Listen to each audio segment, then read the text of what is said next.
Chapter 911. Ningxu admired him for being so unbridled and arrogant, but nothing happened in the end. Everyone had different lives. Ningxu glanced at Yingsu's soul, and chanted the spell to purify Yingsu's soul. Yingsu was wearing men's clothes. She held a fan in her hand. Feng Qingqian's bones were small. No matter how a woman dressed, she couldn't dress up as a man. However, Yingsu was full of vigor. When they passed by the brothel, Yingsu wanted to go to the brothel to take a look. Ningxu curled his lips. It was as if one didn't go to the brothel in ancient times, it wasn't transmigrating. With his own worldview, he could do whatever he wanted in this world without being beaten to death. Yingsu later opened a brothel. However, it was a modern clubhouse. He could earn money and collect information. Yingsu wanted to go in. However, when she touched the few pieces of silver in her pocket, she frowned. The original owner had money every month. Why did she only have so little money? She was so useless. Yingsu glanced at the brothel and turned to leave. She had more important things to do this time. In the Feng family, there was no one who belonged to her. She wanted to cultivate people who belonged to her and were loyal to her. Yingsu went to the place where slaves were sold. She locked people in cages or tied them up with ropes. There was a sign in front of their chest. They were sold like animals. This was the cruel life of ancient times. People who didn't have families or clans to protect them were like this. The Feng family didn't chase Feng Qingqian out. They gave her a place to live and food to eat. Otherwise, Feng Qingqian would be one of those tied up and sold. When one didn't have absolute power and power, one could only adapt to life. No life was perfect. Feng Qingqian didn't know how to please people. She would definitely be ignored. Even if she wanted to fight for something that belonged to her, she had to have reason and evidence. She had to make sure that no one could find a stain. Yingsu always said that Feng Qingqian was cheap. Ningxu also wanted to use violence to solve it.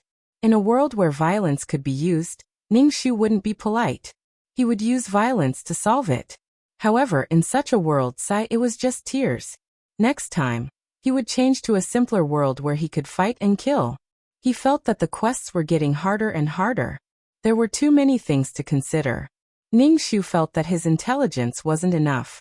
There were many aspects that had to be considered in order to successfully counterattack. Ningxu let out a long sigh. Bored to death, he watched Poppy choose her slaves. In any case, she could choose very powerful killers who were temporarily at a low point in their lives. Or perhaps, they had a grudge against the female lead because she had bought them and they would be loyal to her. Poppy had taken a liking to a pair of siblings. The siblings were locked in a cage, and the man's eyes were cold and vigilant as he protected his sister. Poppy then asked the merchant, "How much for these two?" 10 silver taels. Poppy did not have 10 taels of silver on him at all. With a cold laugh he said, "Which family's slaves are so expensive? I only want men, not women." Customer, these two people have to be sold together. Otherwise they won't sell. How about this? 8 taels, Yaxi said. These two were simply slow sellers. Every time she saw the man's cold, wolf-like eyes, she couldn't help but feel a chill run down her spine. 3 taels. 7 ounces. For taels. 5 taels, I'll sell them for 5 taels. Poppy used 5 taels of silver to buy the siblings and said to them, "Follow me, and I can achieve what you want. Follow me, and you will have the power to take revenge." Poppy could see the resentment and hatred in the eyes of this pair of siblings. The siblings looked at each other and asked suspiciously, "How can we trust young miss?" "You don't need to doubt this," Poppy said firmly. He was very confident, and people couldn't help but be convinced. The siblings looked at each other, and then knelt on the ground with a plop. "From today onwards, young miss is our master. Ningxu." The female lead was just so cool and domineering. Releasing a bit of her domineering aura, she successfully subdued 2 little brothers. She just needed to show off. Ningxu expressed his dissatisfaction. How could she be so special? The siblings were from another country. The man was called Pei Yuan, and the sister was called Pei Zhen. Poppy gave a few taels of silver to Pei Yuan and said, "Find a place to settle down first. 2 days later, I will give you a large sum of money. Pei Zhen will come back to the Feng family with me." Feng family. Pei Yuan was stunned for a moment, and his expression was a little ugly. Is it Feng Chang? Then young miss is from the Feng family. Pei Zhen quickly asked. Poppy narrowed his eyes. Do you have a grudge against the Feng family? Pei Yuan knelt down and said to Poppy. Thank you, young miss, for saving us. We will definitely return this money to you. Please forgive us for not being able to serve and follow young Mississippi. Poppy's expression did not change. Tell me what happened. Our father died indirectly because of Feng Chang. Pei Yuan said. In short, it was a war between two countries. Pei Yuan's father lost the battle and was condemned by the emperor. In addition, there were colleagues fanning the flames, and it developed to the point of treason. Pei Yuan's father was directly beheaded, and the siblings' mother led the enemy away, allowing the two to survive. They were chased all the way and were caught by human traffickers when they were on the verge of death. Poppy heard this and said faintly, I have never regarded myself as a member of the Feng family. My situation in the Feng family is not much better than yours. Only by standing at the peak of power can you achieve your wish. Revenge requires strength. Poppy said. When the time comes and you want to take revenge, I will definitely not stop you. Our goal is the same. The Pei siblings looked at each other. Pei Yuan took the silver from Poppy. I hope young miss can do as you say. I only hope that young miss will not stop us from taking revenge. I won't. Pei Yuan took the silver and disappeared, and Pei Zhen stayed behind to be Poppy's maid. Ning Shu. Fuck, they lost the battle and blamed part of the blame on the Feng family. It was their country's emperor and ministers who killed their family. Even if they knew that this matter had nothing to do with the Feng family, they still could not get over it and transferred part of the hatred to the Feng family. However, the siblings helped the male and female lead unify the mainland in the end, and they tried their best to take revenge on their former country. Ning Shu saw that Poppy accepted Pei Zhen so casually and wanted to take Pei Zhen back to the Feng family residence as a maid. Why did Poppy have such hostility towards the Feng family? Even if there was hostility, it should be towards the original owner. She picked up a body for free and vowed to take revenge for the body's original owner. Now Ning Shu told her not to take revenge. He would probably scold her for being cheap. Hee. It felt like the Feng family was Poppy's beginner's village. All kinds of brainless people went to find trouble with her. And then she solved them with a wave of her hand. If she could not solve it, there was a strong man to help her solve it. Chapter 9:12. Sigh. Ning Shu sighed, then silently chanted an incantation. Taking back control of the body as soon as possible was the most important thing. Ingsu brought Pei Zhen back to the Feng family. Pei Zhen saw that Ingsu's courtyard was a bit old, and was a bit surprised. Pei Zhen was also a young miss in the past. The house she lived in was much better than this courtyard. She asked, Does young miss live in a courtyard like this? That's right. As you can see, the Feng family has not treated me well. Ingsu said without much care. Coming here, you want to change your name. What name do you want to change? Would young miss please bestow a name? Pei Zhen cupped her hands. Let's call you Pei Lan. At this time, Ji Tao, who had her hand broken, ran over. She quickly saluted and said to Ingsu, Young miss, His Highness the Second Prince is here. Do you want to go take a look? The general has also returned. Ingsu saw Ji Tao's casual salute, and her face could not help but sink. She did not appear before, but now she had run in front of her. What are you doing here? Didn't I say that you are no longer my servant? Scram. Ingsu said fiercely. Ji Tao bit her lip and said, This servant was born young miss person. This servant will die young miss ghost. Madam told me to take care of young miss, so I will definitely take good care of you. A trace of mockery flashed through Ingsu's eyes. Ha, I already have people serving me. I don't need you at all. You can leave. Ji Tao glanced at Pei Lan standing to the side and asked, Who is she? How can she appear in the Feng manor? Her slave contract is not in the Feng manor. Young miss, she will be punished by the madam. She is my person. No one can punish her. Ingsu said arrogantly. Pei Lan saluted Ingsu. This servant thanks young miss for your concern. Ji Tao's expression was a bit ugly. Thinking of how her wrist had been broken by the young miss, she was very fierce to her. The young miss was useless, yet she blamed her. Ji Tao still remembered the madam's orders and said to Ing Su, "Young miss, quickly change your clothes. The general and His Highness the Second Prince are waiting. If they want to wait, then let them wait. Just tell them that I will not go," Ing Su said calmly. Ji Tao looked like she had seen a ghost and said, "Young miss, have you gone crazy? The general and His Highness the Second Prince are waiting for you. How can you not go?" Poppy gave a cold laugh. "Just because they're looking for me, I have to go? Don't think that I don't know that the second prince is secretly in love with this body's older sister. Only an idiot like the original host didn't know anything." Ning Shu was speechless.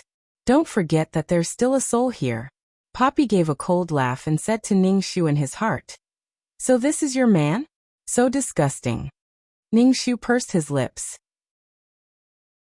Who the hell knew that Feng Qingqian, a concubine's daughter, would be engaged to the second prince? Moreover, she would be his legal wife. Could it be that it was to give Poppy another chance to perform? Ji Tao looked at her young miss in a daze. Ever since she woke up after falling into the water, her young miss had been very abnormal. It was as if she had lost her mind, and now she was saying such things shamelessly. Miss was really crazy. Just go and tell them that I'm not going. Poppy took a sip of tea and said without a doubt, "Young miss." Ji Tao still wanted to persuade her. If she allowed her young miss to be like this, she would be punished by the madam. When would she be able to leave this courtyard? Either way, she didn't want to serve the fourth young miss. Also, the fourth young miss would hit her for no reason, and even broke her wrist. What disloyal and unrighteous. She was just trying to make a living. Thinking like this, Ji Tao was too lazy to care about Poppy. She turned and left the room to report. But not long after, Ji Tao ran back and anxiously said to Poppy, "Young miss, if you don't go, the general will be angry. If you neglect the imperial family, the Feng manor will be punished by His Majesty." Poppy was still expressionless. "What does it have to do with me? Since they're looking for me, then come to this courtyard to find me. What, is this courtyard too shabby and can't be seen?" Ji Tao was stunned and looked at Poppy in disbelief. "Young miss, they are men. How can they enter the inner courtyard?" "I don't want to go. If they can't come, then forget it." Poppy sneered. Ji Tao shook her head and turned to leave. She didn't want to serve the fourth young miss anymore. Originally, the fourth young miss had a quiet personality. Saying that she was quiet was a compliment. Among all the young misses in the Feng manor, she had the least sense of existence. What future did she have with this kind of master? Also, she could feel that her master didn't like her. "Why don't you go?" Ning Shu couldn't help but ask. Was it really okay to be this cool? Why should I go? I'm not someone who can come and go at a whim. Poppy's expression was cold. Ning Shu, that not long after, the sound of footsteps could be heard outside the room. Immediately after, someone walked into the room. Walking in front was a middle-aged man with a long beard, thick eyebrows, big eyes, and a stocky build. He was quite tall and sturdy. Next to him was a young man. He was wearing brocade clothes and a jade crown on his head. His face was smooth and his appearance was dignified. His entire body had the noble aura of the imperial family. At this moment, he was sizing up his surroundings and furrowing his handsome eyebrows. Poppy saw Feng Chang and the second prince and couldn't help but sneer. "My shabby courtyard is able to welcome two distinguished guests. Your presence brings light to my humble dwelling." Poppy's words were full of sarcasm. Feng Chang couldn't help but glare. "What are you doing? Why aren't you going to the front hall?" Feng Chang's voice was very loud. "Look at yourself. His Highness the Second Prince is still waiting for you." Feng Chang scolded Poppy. "Pei Lan, go pour some tea for the distinguished guests." Poppy ordered Pei Lan. "My apologies, my courtyard doesn't have any good tea." The second prince frowned and said, "No need to prepare tea. General Feng, I've come this time to talk about something. I want to annul the engagement with the fourth young miss." "Why? This engagement was decreed by His Majesty. How can Your Highness the Second Prince annul the engagement just like that? Does His Majesty know about this?" Feng Chang asked in a loud voice. He shook his head. Your Highness the Second Prince, you can't annul the engagement so hastily. General Feng, I'm really not suitable for the fourth young miss. This kind of marriage is too absurd. The second prince couldn't help but say. He really didn't like this Feng Qingqian. Poppy sneered. Annul the engagement? He was simply a scum. You don't like me and I don't want to like you. Since you want to annul the engagement. How can that be? Even if it's annulled, I'll be the one to divorce you. Poppy stood up, looking very fierce. Second prince, it's me Feng Qingqian who will divorce you. From now on, we have nothing to do with each other. Poppy raised his head slightly. He was as proud as a phoenix soaring in the 9 heavens. He was dazzling and beautiful. The cowardice and inferiority between his brows were gone. The second prince looked at Poppy in a daze, and then realized that this woman, Feng Qingqian, actually wanted to divorce him. A woman divorcing him. Chapter 9:13. Poppy became the first woman in history to divorce a man. She raised her chin slightly, looking at the second prince as if he was nothing. When she said that, everyone in the room was stunned. General Feng's mouth opened slightly, then he cupped his fist and apologized to the second prince. My daughter spoke arrogantly. Please forgive her, Your Highness. I will discipline her well. TSK discipline? I have never disciplined her. Poppy heard Feng Chang's words and her face was full of sarcasm. The second prince looked like he had been fed shit. His face was green. He flicked his sleeves and said coldly, General Feng, I cannot accept such a woman. Feng Qingqian, speak properly. Feng Chang scolded Poppy. Do you really want the second prince to break off the engagement? So what if he breaks it off? Such a fickle man. I, Feng Qingqian, do not want him. Does father want me to marry such a person? Father, are you going to sell your daughter for glory and wealth? The sarcasm on Poppy's face was blinding. It made the second prince turn green. It was an ugly sight. Even Feng Chang, who had been on the battlefield for a long time, was stunned. He repeatedly apologized to the second prince. Who do you think you are? How dare you divorce me? The second prince gritted his teeth. Feng Qingqian, just you wait. Ningxu. Degree? Ningxu was stunned. She used all her strength to fight for control of the body. When a woman divorced a man, the main character was not afraid of the world. She had personality and could make men fight for her. But when a supporting character did so, it was disgraceful. If Poppy was allowed to break off the engagement, she would chase Poppy out of her body. When the original owner came back, she would lose her reputation. No one would dare to accept a woman who had her marriage annulled by the royal family. Ningxu could not understand. Poppy was so arrogant. Why wasn't she beaten to death? Ningxu felt like there were countless needles in her head. She gradually took control of the body. But her soul was entangled with layers of resentment. An extremely cold aura entered her soul. This was the reason why Ningxu did not want to fight with Poppy for the time being. Being entangled with such a thing would mean that he would be plagued with negative karma. But in such a situation, he had to stand up. Feng Qingqian, are you crazy? How dare you snatch the body? Ningxu shouted angrily. At the same time, she wanted to squeeze Ningxu out of her body. Being bullied like that. What are you doing popping out here, you weakling? Poppy shouted. Scram back to where you came from. I'll take care of this. Ningxu's head hurt so much that the veins on his forehead bulged. He ignored Poppy's shouts and bowed towards the second prince and Feng Chang. Qingqian greets Your Highness the second prince and father. Second prince snorted. Feng Qingqian, if you don't give me an explanation today, I will charge you with treason and insubordination. Ningxu endured the pain in her head and said, I spoke arrogantly before because I was shocked by Your Highness's sudden cancellation of the engagement. Humph. The second prince's face was still very ugly. Ningxu said calmly, Does Your Highness know that Your Highness is here to cancel the engagement? He doesn't know. If you cancel the engagement with me, I can compensate you, the second prince said. Feng Chang shook his head at Ningxu. Ningxu said, This marriage concerns the reputation of the Feng family and the royal family. If Your Highness cancels the engagement for no reason, Qingqian's reputation will be ruined. Does your highness want to force Qing Qian to die? Ningxu said coldly. The second prince hesitated. I don't mean that. If his father knew that he forced his fiancée to die, he was afraid that he would be punished. Plus, the Feng family had military power. He wanted to marry a woman from the Feng family, but this woman was not Feng Qingqian. Plus, Feng Qingqian was a concubine's daughter. Has Qingqian done anything to disgrace the royal family, disgrace the family, or disgrace your highness's reputation? Ningxu asked. Never, the second prince said.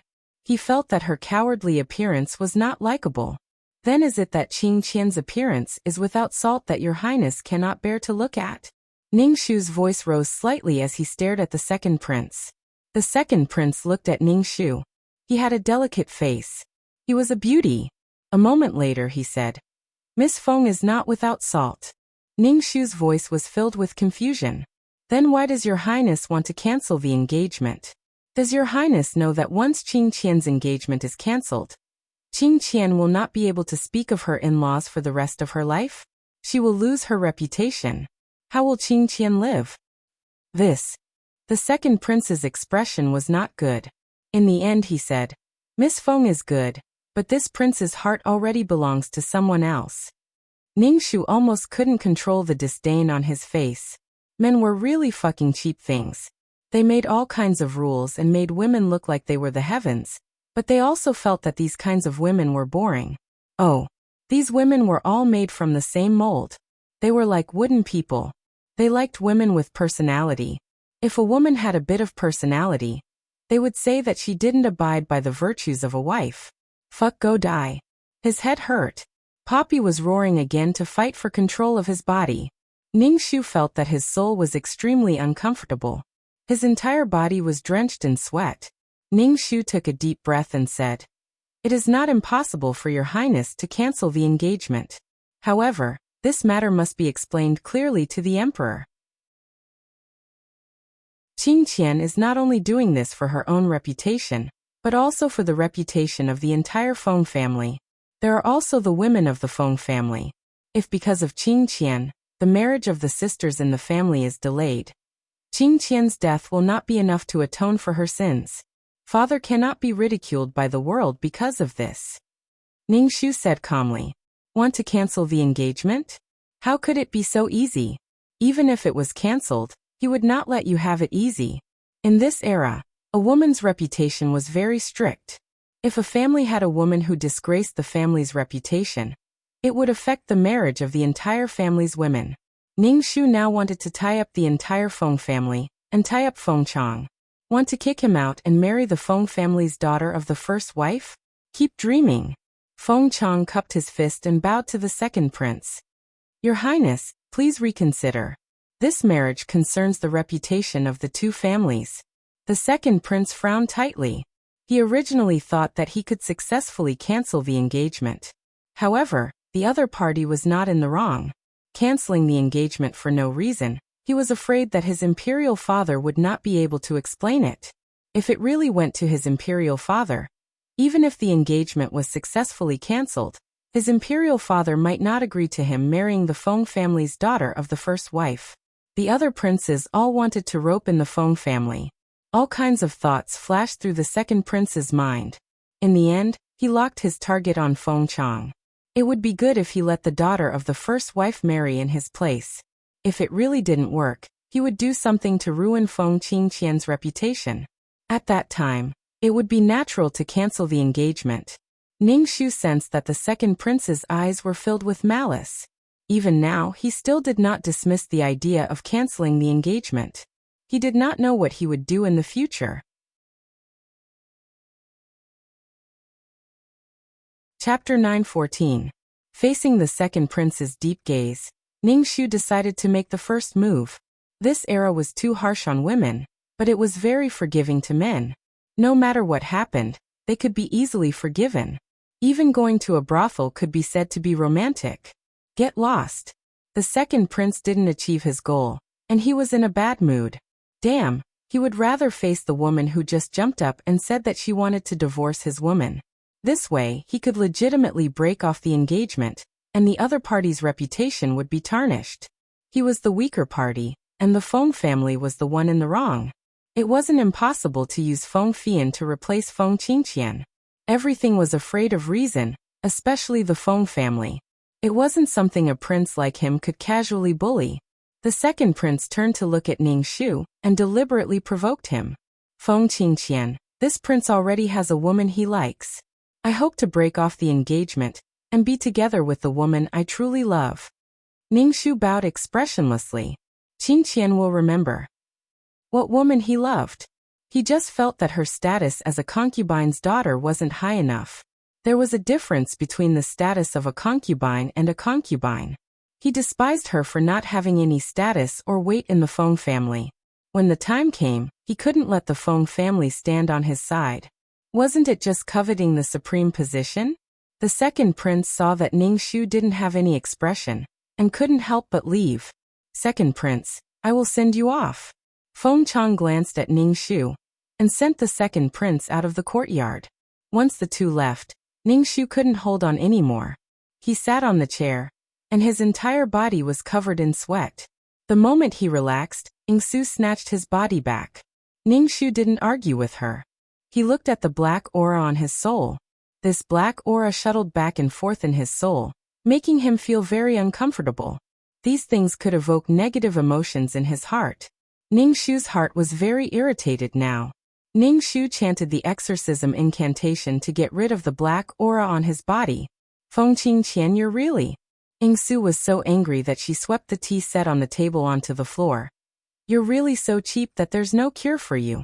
You can't bear to part with a man like this. Are you going to rely on your pure kindness to make the scumbag change his mind? Poppy absolutely loathed Ningxu. Someone like you, and you still want to risk your life to live on. Everyone can bully the weak. Ningxu coldly retorted. You are the cheap one. Your whole family is cheap. If I was a bit weak, I would have given up my body. If I was weak, I would have died. If I wasn't like you who didn't know when to stop and act recklessly, I would have died. I say, you are treacherous, vicious, petty, and vengeful. Then why don't you just die? A person like you will only harm others and yourself. Go die. Motherfucker, why do you deserve to live while others deserve to die? Ha ha ha. Feng Qingqian, you dare to be mean to me now. If you have the ability, why don't you shout at that second prince? You cower in front of the second prince. He has already come to break off the engagement, and you still act like you respect men. Disgusting, Ningxu coldly mocked.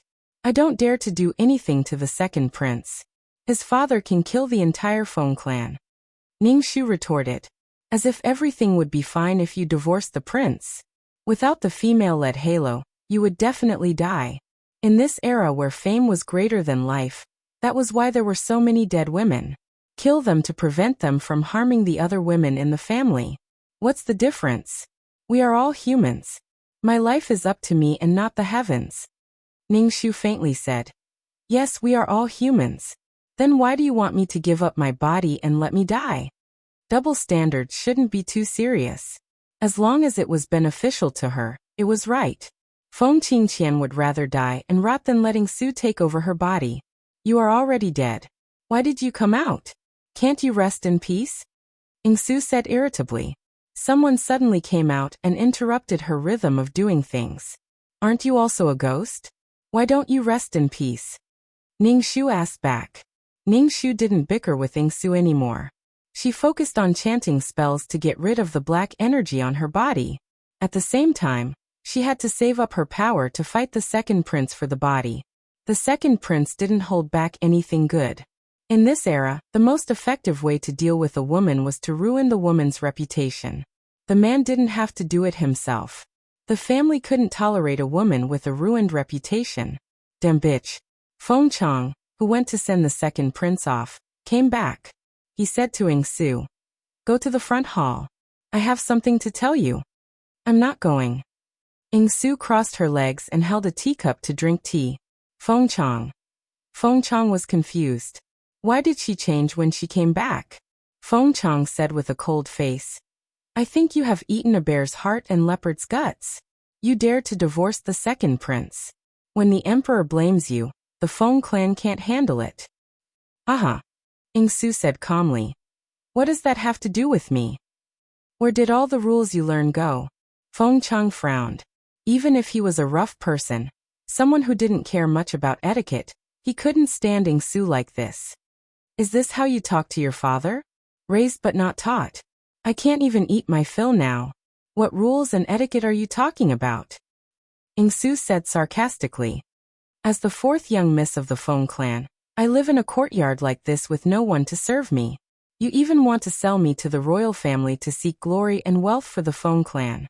At least feed me well. You want the horse to run and not eat grass. How can there be such a good thing? Su said calmly. As Su said this, she said to Ningxu in her heart. You are an idiot who doesn't know how to fight for it. You are being sold and still count the money. Ningxu ignored her and sped up the purification of his soul. This kind of thing was a ticking time bomb in his body, but the purification effect was minimal. Ningxu found that using this kind of spell to purify the resentment was very slow. It didn't have much effect. Feng Chang was once again choked by Su's words. He glared at her. Where did you hear these shameless words from? Ha, am I not living in a broken courtyard? Did the Feng clan not neglect me? Su asked back. Now you want me to marry such a fickle man. For the glory and wealth of the Feng clan. You really can do anything. What nonsense are you talking about? The Feng clan's glory and wealth were obtained by the Feng clan from the back of a horse. As for your marriage with the second prince, it was set by your mother and noble consort Du. The veins on Feng Chang's forehead bulged. Ha, my mother is already dead, and you still blame this on my mother. A dead person can't jump out to confront. You can say whatever you want. Su acted as if she had a grudge against the whole world. Feng Chang. Stay at home and reflect. Feng Chang turned and left. Su didn't care. Anyway, she wouldn't let the Feng clan send her to a political marriage. Her life must be decided by herself. She wasn't that weak and easy to bully Feng Qingqian.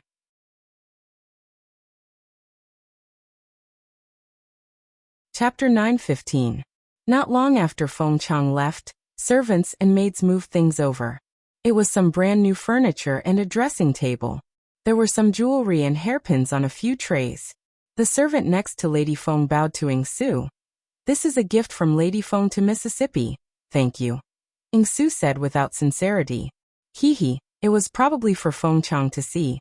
She just wanted to use her marriage in exchange for the Feng family's wealth. Power was to protect the people she wanted to protect.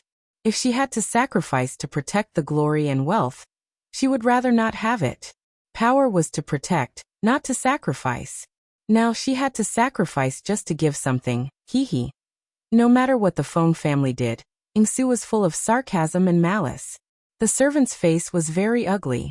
She called for people to put down the things. Su said faintly, I've gotten used to using old things over the years. I'm not used to using such good things. Send them back. Ningxu. Hey, are you crazy? You keep saying you want to fight for what you deserve. Now that it's sent over, you want to refuse. Ningxu couldn't help but say. She was really unreasonable. Su's expression was cold. She didn't like the Feng family's things. Didn't they want to rely on these things to make her stay with that fickle man for the rest of her life? The Feng family looked down on her too much. In the modern era, what kind of jewelry had she not seen? As the king of assassins, how could she not have money? Su never cared about money. Even in the ancient era, she could still make money. When the servant heard a concubine's daughter refuse the things sent over by the head wife with such an attitude, she was so angry that her face turned green. But the other party was the master, so she couldn't say anything. She said with a stiff face, Fourth miss, this was sent over by the general and lady. Oh, they sent it, so I have to accept it. Okay, I accept it, Su said faintly. Put down the things. You can leave. The servants put down the things. Their faces were a bit ugly. They worked so hard to move things over, but they didn't even get a tip. The servant left with the servants.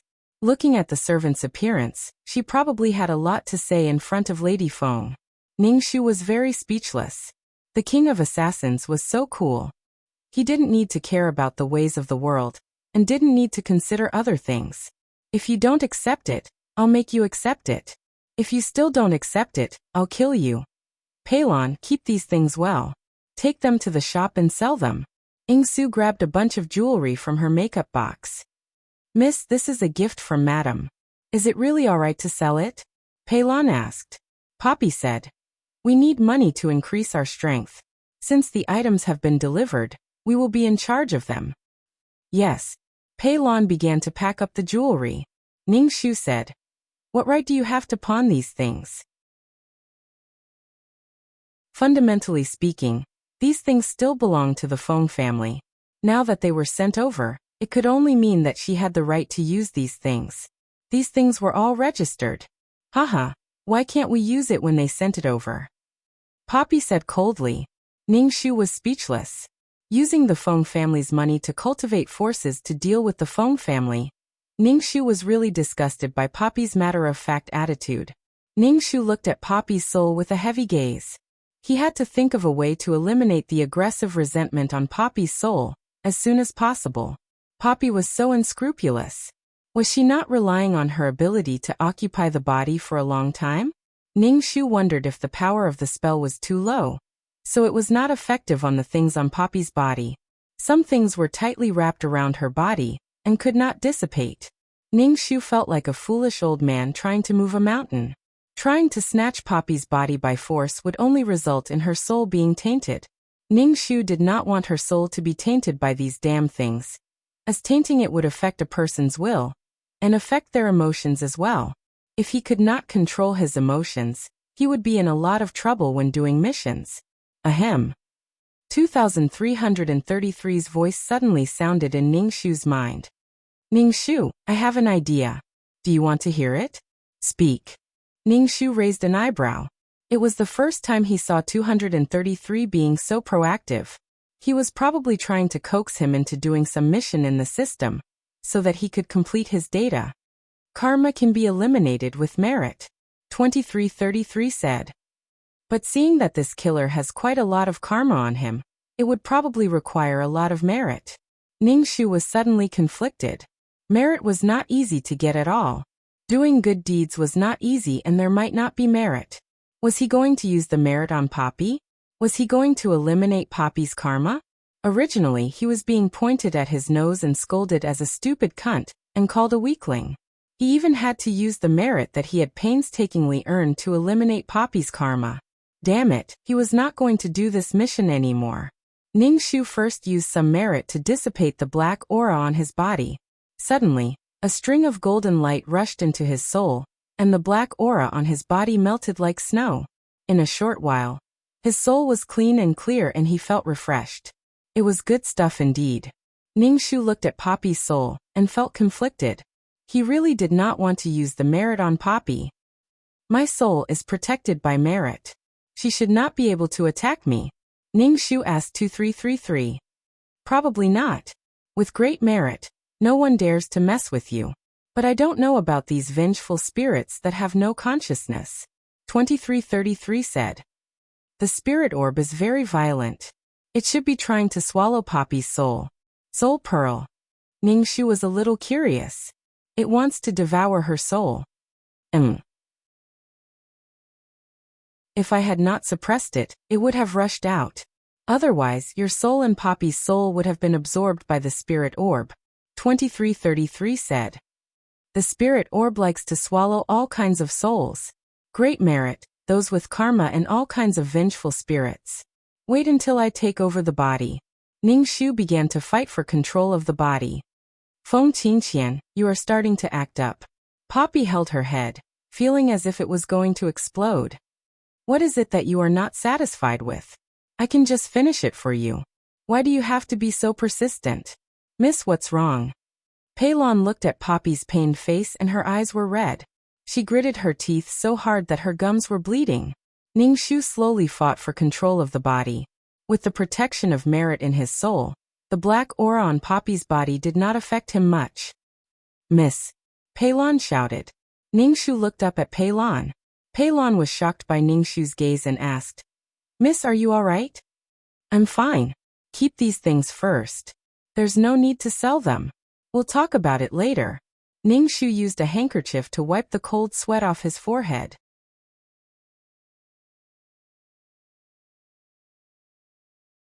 Chapter 9:16. Peilon looked confused. Earlier, Miss had said that she was going to pawn these things. Now, she was saying that she was not going to pawn them. Why was she acting so differently? Ningxu saw that Peilon was standing there motionless. He raised an eyebrow and asked, "Is there a problem?" "Didn't Miss just say?" "I was just saying. This is not a good time to sell things," Ningxu said calmly. She looked at her clothes in the bronze mirror. She straightened her clothes and went to find Feng Chang. "Miss, where are you going?" Peilon was baffled. How could Miss be like this? Why did she seem like a different person? "Pack your things. I have something to do." Ningxu turned and left. "Yes." Peilon looked confused. Ningxu went to Feng Chang's study. There were 2 guards at the door. The 2 guards stopped Ningxu. Ningxu said kindly, "Can you help me pass on a message?" As a general, there must be something important in his study. For example, a map of the country. In ancient times, maps were important strategic information. A guard went in. After a while, Feng Chang came out and went to the front hall. Ningxu followed behind Feng Chang.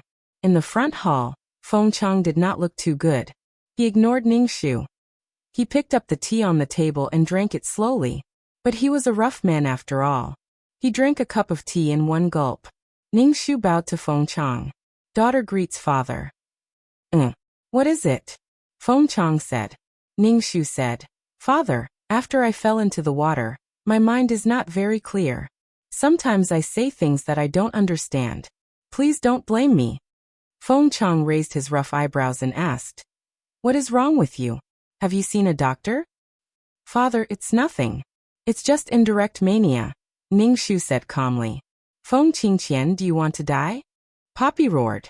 He tried to control his body. Ningxu felt a slight headache, but it was bearable. "When did you get this problem?" Feng Chang asked. "Don't tell anyone about this problem. It won't be good if the second prince finds out." "I understand," Ningxu bowed and said, "Father, I feel that the second prince wants to break off the engagement." "With the Feng family around, he won't do that," Feng Chang said.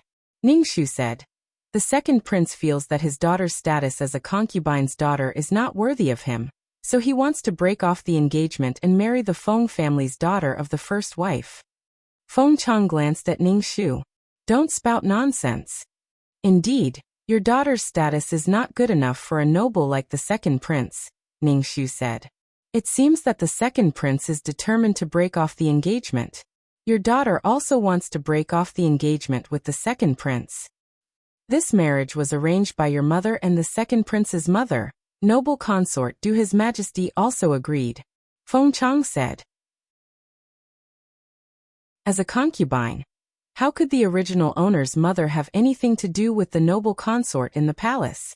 Unless the noble consort knew that the original owner's mother was a princess of another country. Ningxu asked, "How did concubine mother know the noble consort, and even have an engagement with the noble consort?" "Your mother saved noble consort Du's life by chance. Noble consort Du said that she wanted to repay the debt of saving her life, so she arranged the marriage," Feng Chang said calmly. Hearing this, Ningxu wanted to laugh out loud. What debt of saving her life? Ningxu didn't believe a single word. Noble consort Du really wanted her son to marry a concubine's daughter from the general's manor? Didn't she see that her own son disliked her? She was thinking of ways to break off the engagement. Ningxu pulled the corner of his mouth and said, "Father, I want to break off the engagement. Can father let your daughter see His Majesty?" "Why do you have to break off the engagement? Noble consort Du won't let the second prince break off the engagement with you. You can rest assured," Feng Chang said. Ningxu could only helplessly say, "But the second prince doesn't like your daughter. What if he tarnishes your daughter's reputation in order to break off the engagement? At that time, your daughter's reputation will still be ruined, and you will be abandoned. You will implicate the Feng family and father. It can't be that bad, right? This won't do him any good." Feng Chang thought about it in his mind. People who fought on the battlefield weren't really stupid. The twists and turns inside could be understood with a little thought. If your daughter's reputation was tarnished, the second prince would be the victim, and the Feng family would be the one in the wrong. At that time, it would be reasonable for the second prince to ask to marry another woman from the Feng family. Feng Chang's face trembled and said, "When you see His Majesty, what are you going to say?" "Of course, your daughter wants to fulfill the second prince's love, and let them be together." Ningxu said matter-of-factly, "Feng Chang? I see that you haven't recovered from your intermittent mania. Go back and stay well. Don't talk about this anymore." Feng Chang waved his fan-like hand at Ningxu. "Father!" Ningxu shouted. "Go back," Feng Chang said firmly. His body was full of the iron blood and majesty of a soldier. Ningxu could only bow and leave. Along the way, Ningxu was noisy. "It's just a man and you want to fulfill their love. Feng Qingqian, I have never met someone as disgusting as you.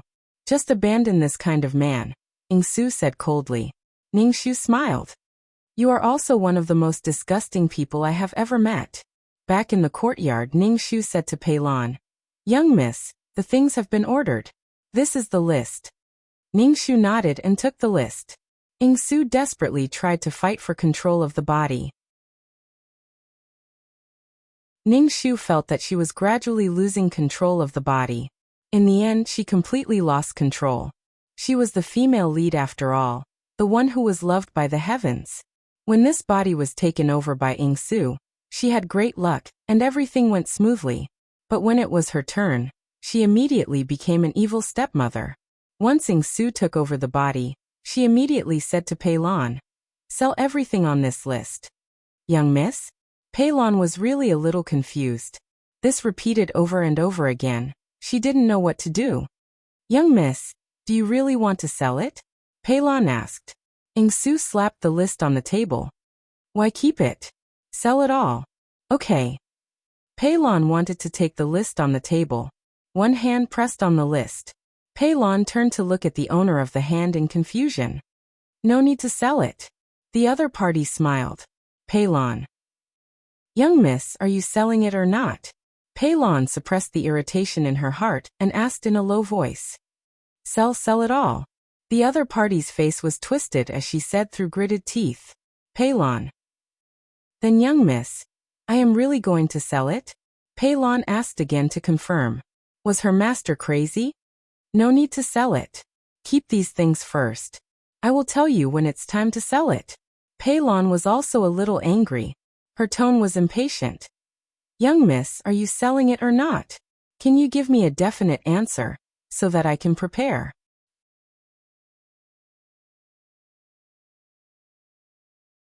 Chapter 9:17.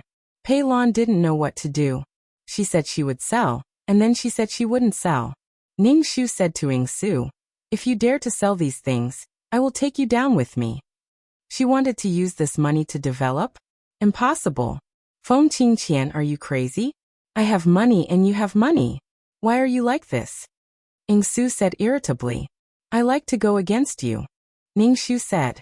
If these things were sold, how should he answer when asked in the future? Should he say these things were sold?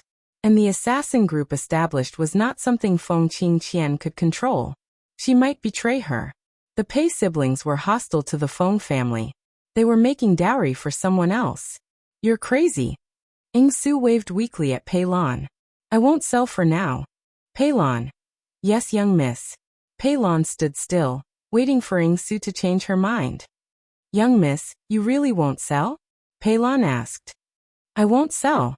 Ningxu felt that it was getting easier for Feng Qingqian to snatch the body, but it was much more difficult for her to fight for it. Was she really going to disappear? Although she disliked this body, she couldn't leave it. If she left, she didn't know if she could live. Pei Lan sighed and said, "I will go prepare food for young miss." Not long after the second prince came to cancel the engagement, there were rumors in the capital that the fourth young miss of the Feng family was sick, and was not suitable to be a daughter-in-law of the imperial family. The second prince wanted to spread more erotic rumors, but thinking that Feng Qingqian was still his fiancée in name, he didn't have the courage to color his hair. Ningxu was speechless when he heard the news. Could it be that this guy couldn't become the emperor in the end? He didn't have enough breadth of mind and vision. At the very least, he should have some ruthlessness and tolerance. But this guy didn't have any of that. TSK, Feng Qingqian, look at your man. Su said sarcastically. You treat a man like this like a treasure. Ningxu, not my man. Tidy up. We're going to the palace. Feng Chang came over and said to Su. I'm not going. Su said lightly. Feng Chang didn't care. He just thought this guy's intermittent mania was acting up again. He ordered Pei Lan, help your young miss freshen up. Yes. Pei Lan bowed. There was an uncontrollable hatred in her voice. Now that her enemy was right in front of her, she couldn't suppress the emotions in her heart. Hurry up and pack up, or I'll get someone to drag you into the car, Feng Chang said. Poppy's face was filled with unhappiness. After tidying up, he followed Feng Chang out of the manor, and met the daughter Feng Fei Yan on the veranda. When Feng Fian saw that her father wanted to take this concubine's daughter out of the residence, she asked somewhat unhappily, Father, where are you taking her? Why aren't you taking me? Be good. Father has matters to attend to in the palace. Feng Chang said gently. Of course he doted on his daughter. Poppy was watching from the side, his face full of contempt and mockery. Fourth younger sister, mother was pushed to the ground by you. Why didn't you go and check on mother? Feng Fian questioned Su. At the same time, she was complaining to Feng Chang. Poppy sneered and simply ignored Feng Fian. What kind of attitude is this? Feng Fian's face was ugly. Father, look at him. A concubine's daughter doesn't even greet your own daughter. He has no manners at all. What manners do I know? He didn't teach me any manners at all. Sorry, I won't greet you. Poppy's face was cold. No matter how one looked at him, he was arrogant and condescending. Feng Fian was so angry that her face turned green. She stomped her feet and shouted at Feng Chang. Father, look at him. Be good. If there's anything, wait until father comes back. Feng Chang said. Feng Chang brought Poppy to the palace to seek an audience with His Majesty. They waited outside the palace. Feng Chang said to Poppy, Second Prince insists on breaking off the engagement with you. When you see His Majesty, you know what to say. Of course I know. Poppy said. A eunuch came out of the palace and said, General Feng, His Majesty summons you.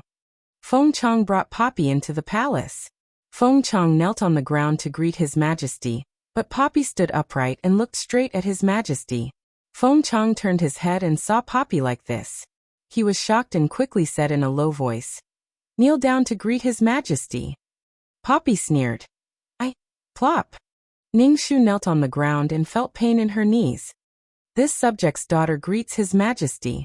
Long live His Majesty. Ningxu shouted in a clear voice while kowtowing. Feng Qingqian, will you die if you don't come out? Poppy lost control of her body and immediately roared. Feng Chang let out a sigh of relief. It was better to break off the engagement. She had this problem from time to time. Even if she married Second Prince, her life would probably be abandoned. What did General Feng come to find Zhen for? The emperor looked at the memorial and asked. The emperor was now middle-aged. His face was indifferent, neither happy nor angry. This. Feng Chang was somewhat hesitant. My beloved subject, just say it. The emperor put down the memorial and raised his eyebrows. Feng Chang cupped his hands and finally sighed. This subject came to ask His Majesty to break off the engagement between Second Prince and this subject's concubine's daughter. Oh. The emperor raised his eyebrows and said in a dangerous tone. What, Zhen's son is not good enough for your daughter? Feng Chang quickly kowtowed. Second Prince's status is noble.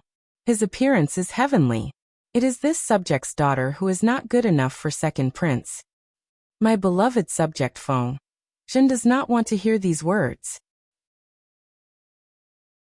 The emperor focused his gaze on Ningxu, who kept kowtowing on the ground.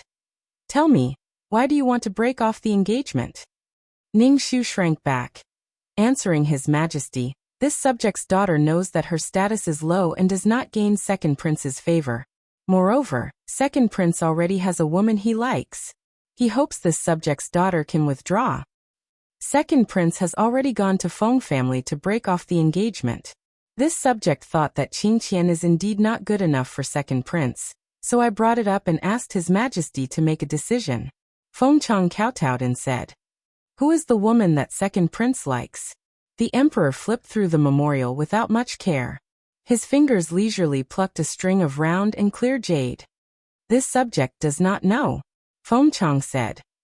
"Since this marriage was set by Imperial Concubine Du, go and call Imperial Concubine Du and second prince over." The emperor ordered the eunuch beside him.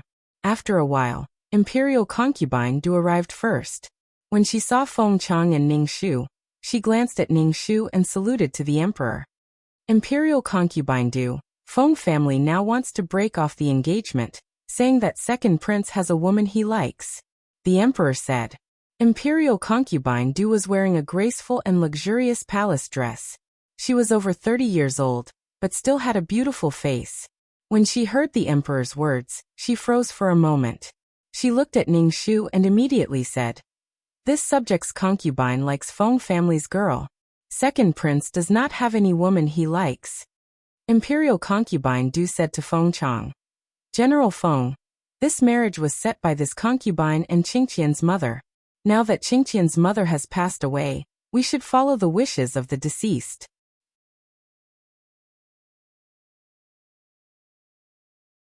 Chapter 918. Nyang, although the marriage is between the two families, it's still a couple's life. His Highness has already said that he doesn't like Qingqian. Besides, Qingqian is a concubine's daughter after all.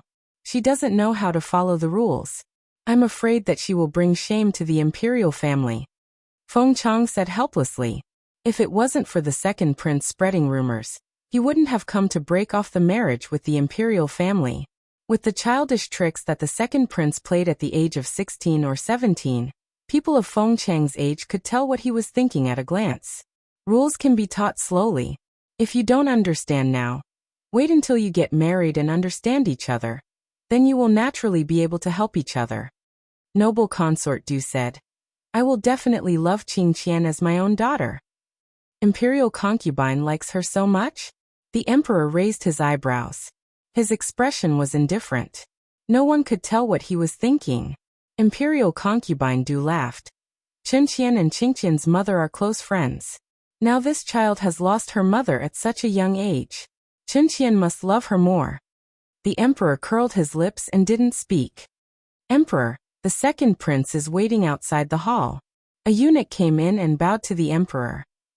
"Let him in." When the second prince came in and saw Feng Qingqian, he was stunned.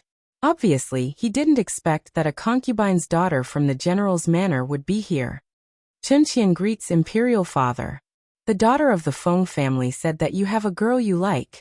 Now she wants to break off the marriage and let you be with the girl you like. The emperor said indifferently. The second prince knelt down.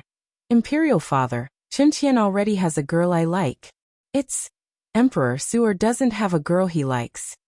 Imperial Concubine Du interrupted the second prince and forced a smile. The second prince didn't understand. But when he saw his mother's sharp eyes, he knew that his mother was angry. He obediently kept quiet.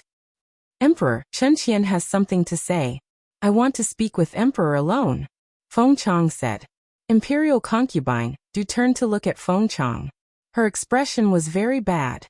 The emperor nodded. "Okay, you can all leave first." Ning Shu stood up. He felt that his legs were numb and left the palace. "Qingqian, if you've been wronged, you can just tell Ben Gong. There's no need to make a fuss about breaking off the engagement." Noble consort Du took Ning Shu's hand and said bitterly, "If Su'er bullies you, you can tell me first. I will definitely protect you," Concubine Du said. Ning Shu grinned. It was too abnormal for an imperial concubine to be so attentive to a concubine's daughter from the general's residence. She must have some ulterior motive. Most likely, she was targeting this body's princess mother. "I hate it when people touch me." Concubine Du's hand was flung away. Concubine Du looked at the person who suddenly turned hostile. Second prince next to her saw the arrogant look on her face and said with a cold face, "Feng Qingqian, I hate your behavior. Who do you think you are?" "Zu." Concubine Du called out to second prince. She turned her head and said with a trembling face, Qingqian, people who have to live their lives quarreled. Listen to aunt, don't make things out of hand. Breaking off the engagement is not good for your reputation. When did you become my aunt? I don't have an aunt. Ingsu sneered. Concubine Du's eyes flashed with a sharp light. She was very angry to be scolded by a junior, and a concubine's daughter from the general's residence. Emperor, His Highness, go in. Miss Feng, come with us. The eunuch came out and said to the three. When the three entered the hall, Concubine Du met the emperor's unfathomable eyes. She couldn't help but guess. The emperor coughed and said lightly, since the two children don't want to be together, then forget it. Concubine Du wants to take care of a friend's child. There's no need for an engagement. You can let this child be your adopted daughter. This, Concubine Du quickly said. After all, the engagement of these two children is a well-known thing. It's not good for Qingqian's reputation to break off the engagement like this. When did these two children get engaged? You want to take care of the child of an old friend, and take care of her as your own daughter. The engagement is simply a joke, the emperor said with a cold expression. Concubine Du's face was ugly, and second prince breathed a sigh of relief. Finally, he didn't have to marry such a woman. Thank you, emperor. Feng Chang knelt down to thank the emperor. Seeing Ingsu standing upright, his eyelids couldn't help but twitch. He pulled Ingsu to kneel down and pressed his fan-like hand on Ingsu's head to kowtow. Thank you, your majesty. Ingsu. Concubine Du took a deep breath and bowed to the emperor. Chunqian knows. Qingqian is Chunqian's adopted daughter. The emperor grunted and waved his hand. The people in the hall retreated out of the palace. Concubine Du coldly snorted and turned to leave. Second prince followed to Concubine Du's bedroom.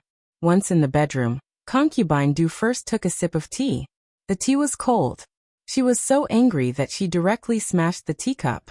Second prince succeeded in breaking off the engagement. He was quite happy. Seeing Concubine Du like this, he couldn't help but say, Mother, don't be angry. You're very happy? Concubine Du glanced at Second Prince. Second Prince nodded honestly. I'm not satisfied with Feng Qingqian. She's a concubine's daughter, and she's so timid. Just looking at her makes me sick. Idiot. Imperial concubine, Du slapped the second prince. The second prince covered his face in shock. Mother. I really want to beat you to death, you idiot. I painstakingly planned for you, and you're just a hindrance. Concubine Du was so angry that her whole body was trembling. This Feng Qingqian is not a concubine's daughter of the Feng family. She's the child of the eldest princess of the Qi Yin country. The current emperor of the Qi Yin country is her uncle. I arranged this marriage for you. Feng Qingqian's temporary identity is a concubine's daughter of the general's manor. It can help you hide your edge among your brothers, and make your father feel that you don't have any ambition. When you marry Feng Qingqian, you can try to get in touch with the Qi Yin country. With the support of the Qi Yin country, your chances of ascending the throne will be higher. How could I have thought that you would be so unwilling? If you had asked me in advance, the engagement wouldn't have been broken off now. Concubine Du was so angry that her heart hurt. Second Prince was dumbfounded. He opened his mouth and said, But mother, you never told me. Second Prince's heart was filled with all kinds of emotions. His nose was sore. The happiness from before had all turned into disappointment. Who would have thought that the concubine's daughter of the general's manor is the eldest princess daughter? I will definitely make Feng Qingqian accept me again. Second Prince quickly said. Although the Qi Yin country was small and stood aloof from worldly affairs, its citizens were all proficient in poison. That was why it was able to survive among the many powerful countries. No need to go. It's impossible between you and Feng Qingqian. Concubine Du couldn't help but rub her forehead. She looked exhausted and was very disappointed with Second Prince.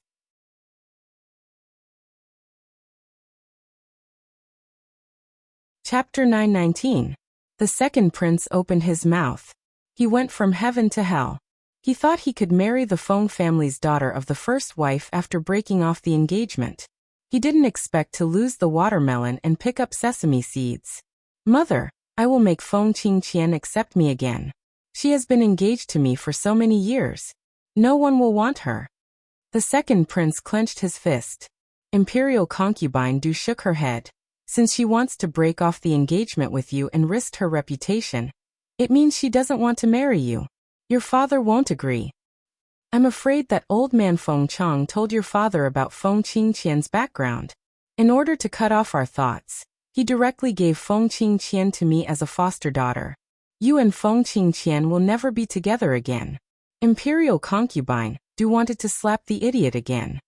It's okay if you're stupid. You're my son. Do you really think I will find you another concubine's daughter?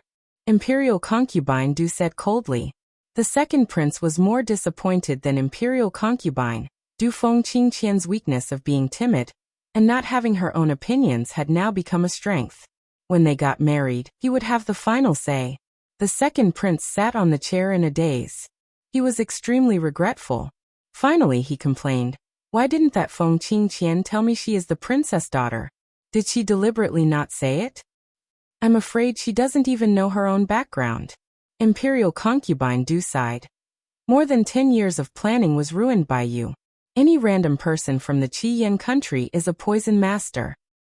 Mother, I can't accept this. The second prince roared. So what if you can't accept it?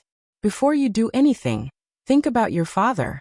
He sits on the high platform and can see everything clearly. Imperial concubine Du waved her hand. Leave the palace first and let me have some peace. Imperial concubine Du didn't want to see him at all. On the other side, Yingsu was pushed into the carriage by Feng Chang as soon as she left the palace. They returned to the Feng family at the fastest speed. Then he said to Yingsu, "Stay in the courtyard. Don't run around. What right do you have to imprison me? I can go wherever I want. You can't control me," Yingsu said with a cold face. Feng Chang looked at her as if she was sick again. He didn't mind her at all. Just stay at home. Fuck, did she think that she was crazy? Feng Qingqian, that bitch, was talking nonsense. General, it's time to eat. Qingqian is here too. Let's eat together. The Lady Wang came out of the house. When she saw Yingsu, her face stiffened. Then, she gently invited Yingsu. Poppy sneered. Who knew how much he hated her in his heart? Yet he could still invite her with a smile. What a hypocrite. I can't afford to eat exotic delicacies. I'd rather go eat my coarse wild vegetables, Poppy said, deliberately making fun of them. Madame Wang could no longer maintain her expression.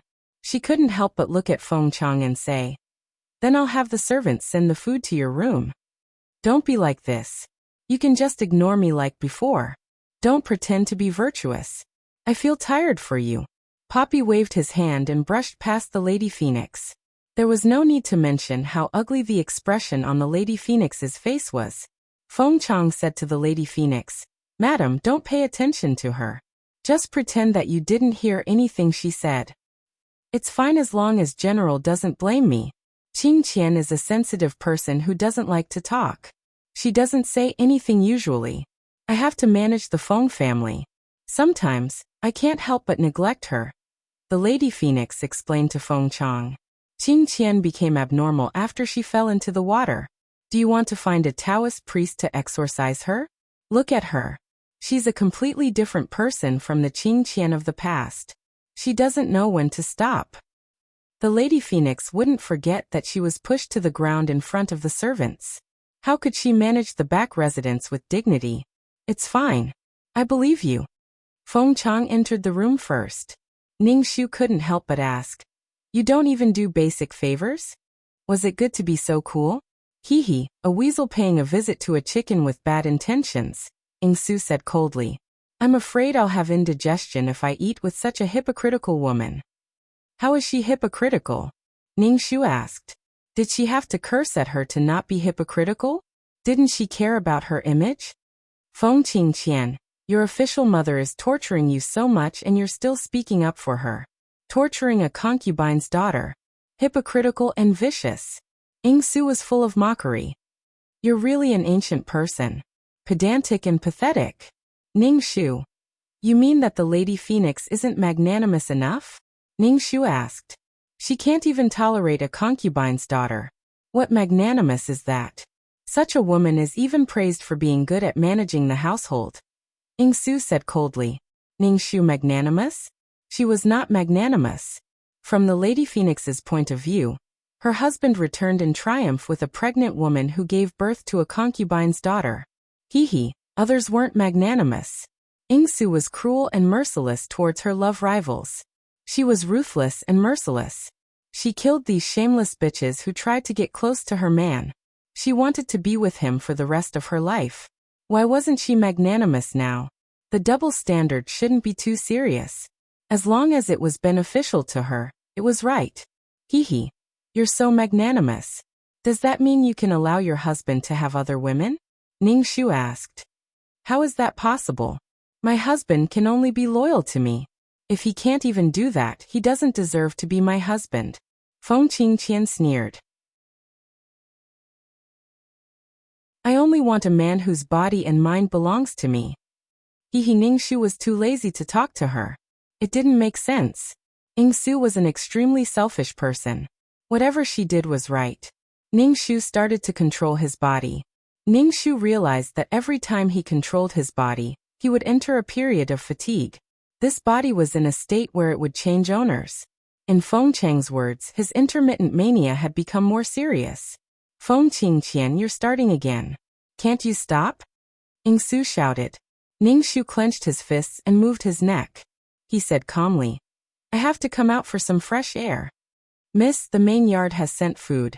Do you want to eat? Pei Lan asked. Okay. Ningxu nodded. A maid came in with a food box. She placed a few plates of delicious food on the table. Ningxu picked up his chopsticks and picked up the food. He sniffed to see if there was anything extra. Ningxu ate slowly. He chewed and swallowed slowly. Since he came to this world, this was his first meal. Drinking the hot soup and warming his stomach. This meal made him feel blissful. The bliss of being alive. Ningxu finished eating. The maid who brought the food put away the plates.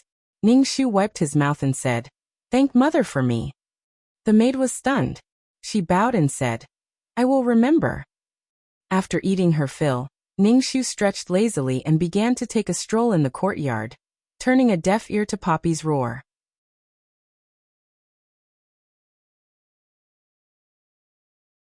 Chapter 920. Pei Lan looked suspiciously at Ningxu, who was taking a stroll. Were her eyes playing tricks on her? Or was there really something wrong? She felt that her master had changed into a different person. This cold and distant look was not the master who had the temperament to look down on the world. What was going on? Pei Lan was very conflicted. She did not know if she should tell her master about her brother. Now her brother had asked her to ask her master about her future plans. Her master said that she would give money to develop, but now her master did not mention it at all. She said that she would sell jewelry before, but for some reason, she did not sell it. Pei Lan thought about it and walked to Ningxu's side. She hesitated and asked, Young Miss, brother wants to ask what Young Miss is going to do next. Ningxu stopped and suddenly asked, If you are strong, will you seek revenge on the Feng family? Pei Lan was stunned and then said, Didn't Young Miss say that you will not stop us from seeking revenge? Ningxu pulled the corner of her mouth. Why do you want to put this kind of national hatred on the Feng family? Even if there is no General Feng, there will be other generals who will defeat your father. Hating the Feng family was a bit strange. According to this logic, Pei Lan should hate the emperor. After all, it was the emperor who started the war. Hating only the Feng family was just to letting Su and the brother and sister have a common goal, so that the brother and sister would following Su wholeheartedly. If I say let you go far away, will you be willing? Ningxu asked. Pei Lan immediately knelt on the ground and said as if she was making an oath. Young Miss has already bought my brother and me. We are Young Miss people in life and Young Miss ghosts in death. We swear to be loyal to Young Miss. Ningxu just smiled casually. If I don't allow you to seek revenge on the Feng family, will you still be loyal to me? Pei Lan was speechless and did not respond for a long time. Her mind was a bit muddled. She did not know if the Young Miss said it casually or deliberately to test her loyalty. Pei Lan did not know how to answer for a while. Ningxu did not want Pei Lan's answer. Now because of her, Ningxu did not have enough money to develop an assassin group. The Pei siblings were born because of Poppy, and without Poppy, they would not be able to rise to prominence. To put it bluntly, they were Poppy's little brothers. After taking a walk for a while, Ningxu prepared to talk to Feng Chang about changing rooms. Soon, that arrogant Wang with a different surname would appear. Prince Xian was a prince with a different surname, and was feared by the royal family.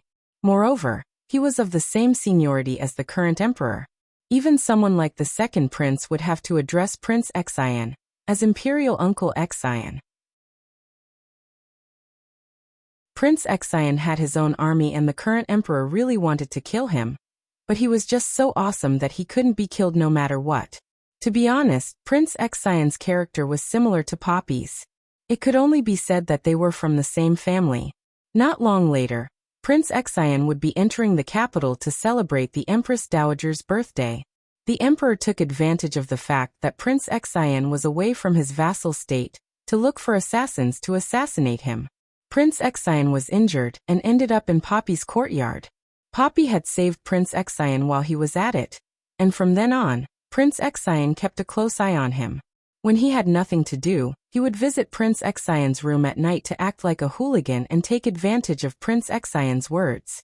Poppy had a strong character. When faced with Prince Xian's provocation, she would not be at a disadvantage and insisted on getting back at him. Prince Xian looked at her dotingly as she bared her fangs and brandished her claws. As time went on, Poppy was helpless against this shameless man. Moreover, he would send her people and money at the drop of a hat. When she was wronged in the Feng clan, he would immediately run over to protect her and use his power to suppress her. He reprimanded Feng Chang as someone who was dim-sighted and Lady Phoenix as a vicious woman. In short, the two of them abused scum and displayed their affection, blinding the eyes of passers-by. Ningxu's lips twitched. If he were Lady Phoenix, he would want to kill Poppy even if he had to perish together with her. It was a pity that the difference in their strength was too great, and she ended up losing her reputation.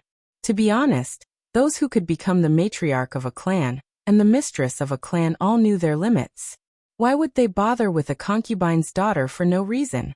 A concubine's daughter was not a concubine's son, and still had to share the clan's assets. Preparing a dowry for a concubine's daughter and marrying her off could help the clan rope in other clans. Feng Qingqian's living conditions were caused by her personality. Moreover, Feng Qingqian, a concubine's daughter, was actually engaged to the second prince. Moreover, she was the princess consort. The other sisters in the residence were jealous and isolated her. Feng Qingqian knew this as well. However, the moment Poppy came, she listed everyone in the Feng residence as an enemy and even treated herself as a messenger of justice. Ningxu stood outside the study and waited for Feng Chang to come out. She did not have the right to enter Feng Chang's study. What's the matter this time? Have you recovered? Come and talk to me after you've recovered, Feng Chang said directly. Ningxu was speechless. Your daughter has recovered, Ningxu said. Ningxu did not stand on ceremony and said, Father, I would like to change to another courtyard. That courtyard is a little leaky. Feng Chang threw a glance at Ningxu. Are you telling me that the Feng clan is harsh on you? Father, I don't think so, Ningxu bowed and said. She wanted to avoid Prince Xian who was injured and hiding in the courtyard. I would like to renovate that courtyard. It's a little damp. Ningxu said. I actually know about my background. I've always been grateful to you for giving me a place to stay. Oh. Feng Chang raised his brows in surprise. When did you find out? Your mother told you. Ningxu did not say anything. Feng Chang drank a cup of tea, thought for a while and said, Go and squeeze with Fian. With Feng Fian? Ningxu said awkwardly. Father, I've pushed mother to the ground when my illness acted up. Now second sister probably doesn't like me and won't let me stay. You. Feng Chang pointed at Ningxu. You've called her mother for so many years. No matter how irrational you are, you can't do such a thing. You don't want your reputation anymore. The person you pushed was my wife. I'm sorry. Ningxu bowed and bowed. Ningxu said, Father, can we find another place? Second sister probably won't be willing to squeeze with me. There's a garden. Just stand there. Feng Chang walked away with his hands behind his back. Father, Ning Shu called out to Feng Chang. Feng Chang turned to look at her. What's the matter? Ning Shu. He made it sound as if she had many troubles. Father, it'll be the Empress Dowager's birthday soon. There will be a lot of people in the city. Father, you have to send more people to patrol the residence. Feng Chang made a sound of acknowledgement. Ning Shu went back to the courtyard to pack up and prepare to move. Poppy kept roaring in her head. Feng Qingqian, you're actually apologizing? You deserve it. You deserve to be bullied. You should just die. Poppy shouted angrily. I was kind enough to teach the people who bullied you a lesson. Now you're apologizing. What right do you have to live? People like you don't have the right to live. Poppy sneered. You live a lowly and pitiful life. Things belong to the capable. It's the same for your body. A weakling like you doesn't have the right to live.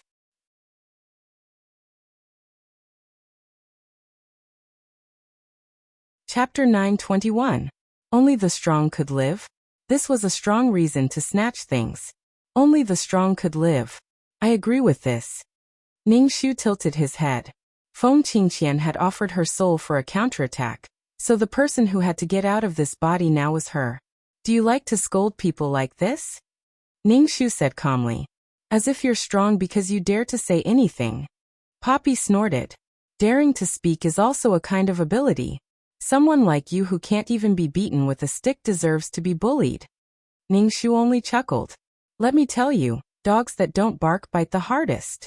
Sai, why did you call yourself a dog? Ning Shu returned to the courtyard and asked Pei Lan to pack up and move to the orchid garden. She did not want to provoke Prince Xian. The orchid garden was considered good because the courtyard was full of orchids. Ning Shu focused on staying there. Ning Shu told Feng Chang that she wanted to go out for a walk and get some fresh air. Feng Chang stroked his coarse beard and said directly, You're sick and don't run around. Ning Shu was speechless. However, Ning Shu went out to buy a cinnabar pen and some cinnabar. Poppy's situation was because she was possessed by a malicious spirit. She had to be dealt with by the Maoshan Taoist priests. 2333 said that merit could remove Poppy's negative karma, but she would not use the merit she had painstakingly obtained on her. She could not make ends meet on a mission. Moreover, the spirit orb coveted Poppy's soul and wanted to devour her soul. It was probably because of the negative karma on Poppy's body. It was not good to use merit to remove it. Ning Shu wore a veil and bought the tools to draw talismans. She did not stay on the streets and return to Feng Manor. Feng Qingqian, what are you doing? Poppy looked at Ning Shu writing and drawing on the paper.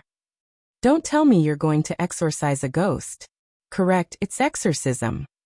Ning Shu silently chanted the incantation, gathering the spiritual qi of heaven and earth at the tip of the cinnabar brush. However, it was not easy to successfully draw a picture.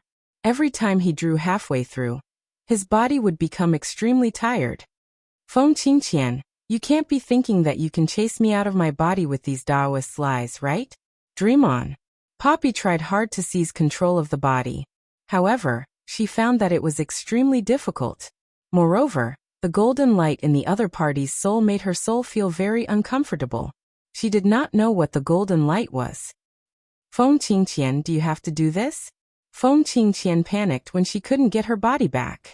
Feng Qingqian, what good will it do you to chase me out of your body? Of course there are benefits. Ning Shu heard footsteps outside and put the things away. Didn't you say that only the strong can dominate the body? Now I'm going to get your soul out of this body. Ning Shu said indifferently.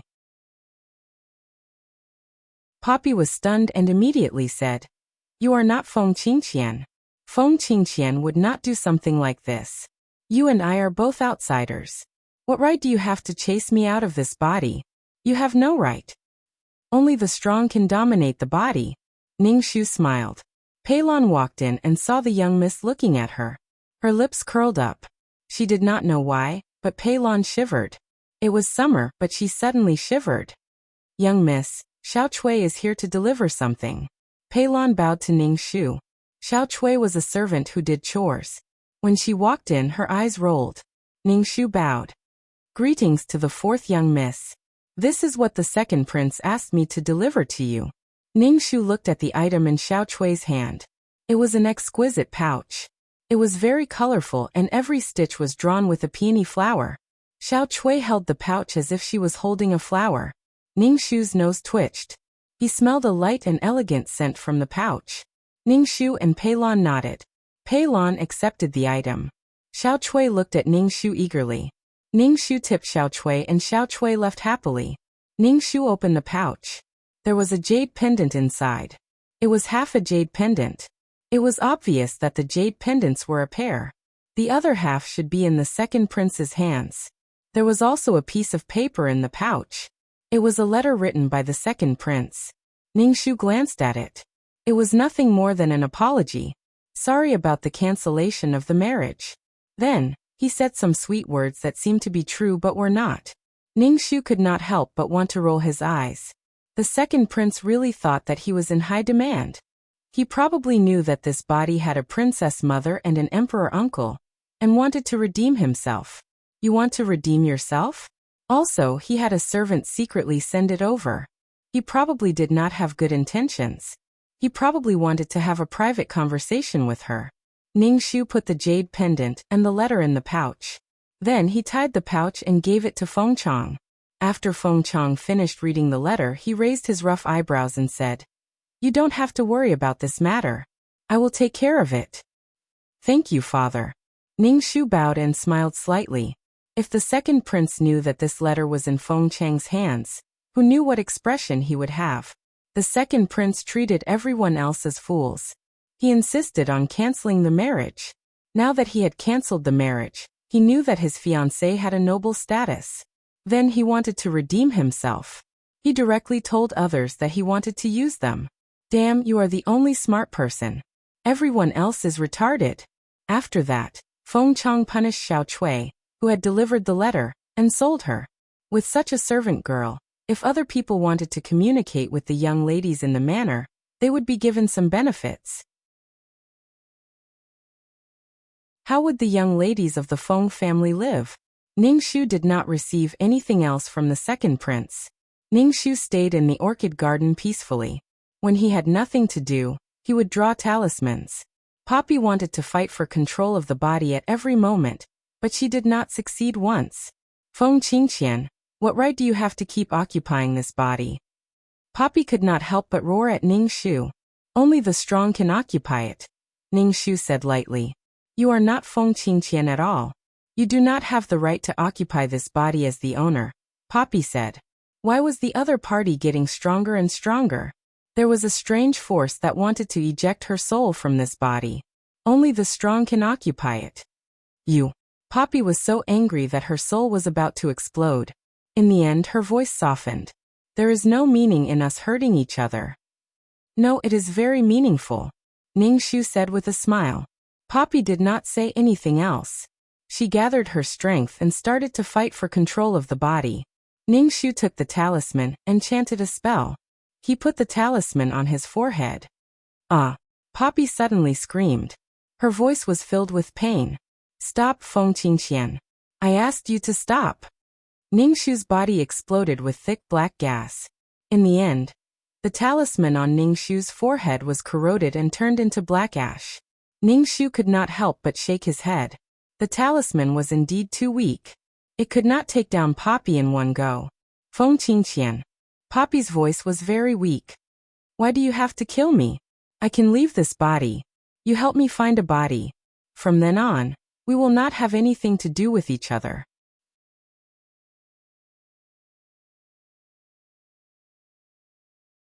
Chapter 922.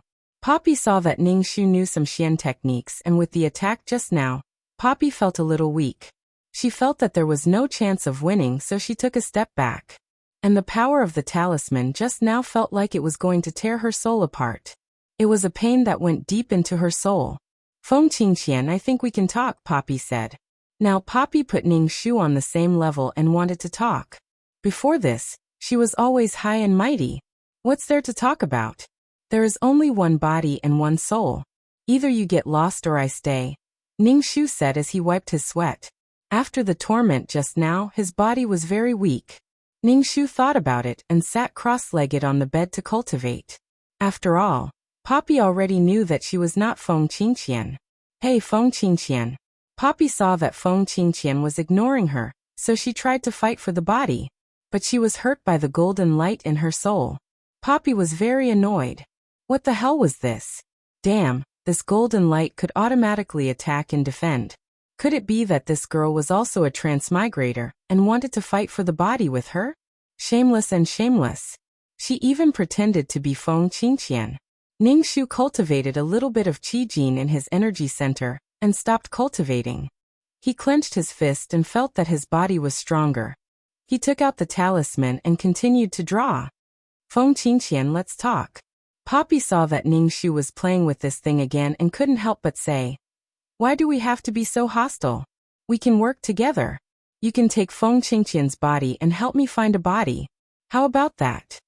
Ningxu held the cinnabar pen and asked, why should I help you?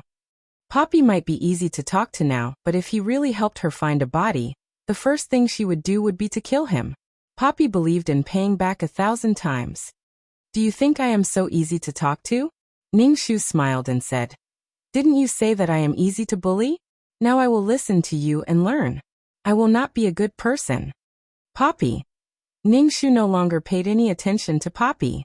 Holding the cinnabar brush, he activated the energy within his body and smoothly drew out a piece of talisman paper. When Poppy saw the paper, his soul shook. He said angrily, Feng Qingqian, do you really want to die with me? If you're so vicious, I won't let you off even if I die. Ningxu formed a hand seal and placed the talisman on his forehead. Ah. Feng Qingqian, I will die with you. Poppy roared ferociously. He didn't care about his life and rushed towards Ningxu. Ningxu chanted the incantation and felt Poppy's soul clashing heavily against hers. Even her soul felt like it was about to crumble. Ningxu was having a hard time, but Poppy was having an even harder time. The power of the talisman and the injury from the golden light of virtue caused his soul to become a lot weaker. It roared in pain and groaned for a long time before it stopped. It wasn't clear whether it was because he was afraid or because he was gathering his strength, but he didn't make another sound. Ningxu wiped away his sweat and put the things away. Outside, Peilon asked Ningxu, Miss, it's lunchtime now. Do you want to eat? Ningxu grunted in acknowledgement. Peilon came in with a lunchbox. Seeing that Ningxu's face was a little pale, she asked, Miss, are you okay? I'm fine. Ningxu picked up his chopsticks and ate. Peilon stood to the side, stealing glances at Ningxu from time to time. She looked like she wanted to say something but stopped. The miss now didn't look like she was going to do anything big. She was completely different from the miss before. She locked herself in her room every day and didn't know what she was doing. She didn't even let her in. Did she not trust her? What was the meaning of leaving them hanging like this? Couldn't she give a definite answer? Ningxu finished his meal and wiped his mouth. He asked Peilon, what is it? Miss, Big Brother just wants to know what Miss's plan is. Peilon finally spoke her mind. They had followed Miss because Miss said she had the power to help them take revenge. But until now, Miss hadn't done anything. Big Brother didn't even have money to eat now. Last time, Miss had given him a few taels of silver. It was already not easy for Big Brother to persevere until now. What was the situation? Could he explain it clearly? His attitude changed again and again. It was very confusing. Ningxu's expression was cold.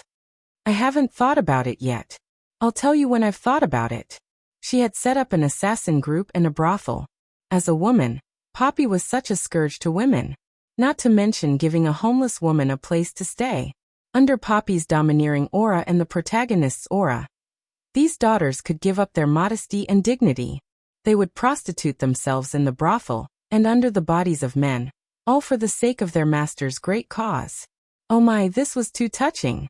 When Peilon heard Ningxu say that he hadn't thought about it yet, a hint of displeasure flashed across her face.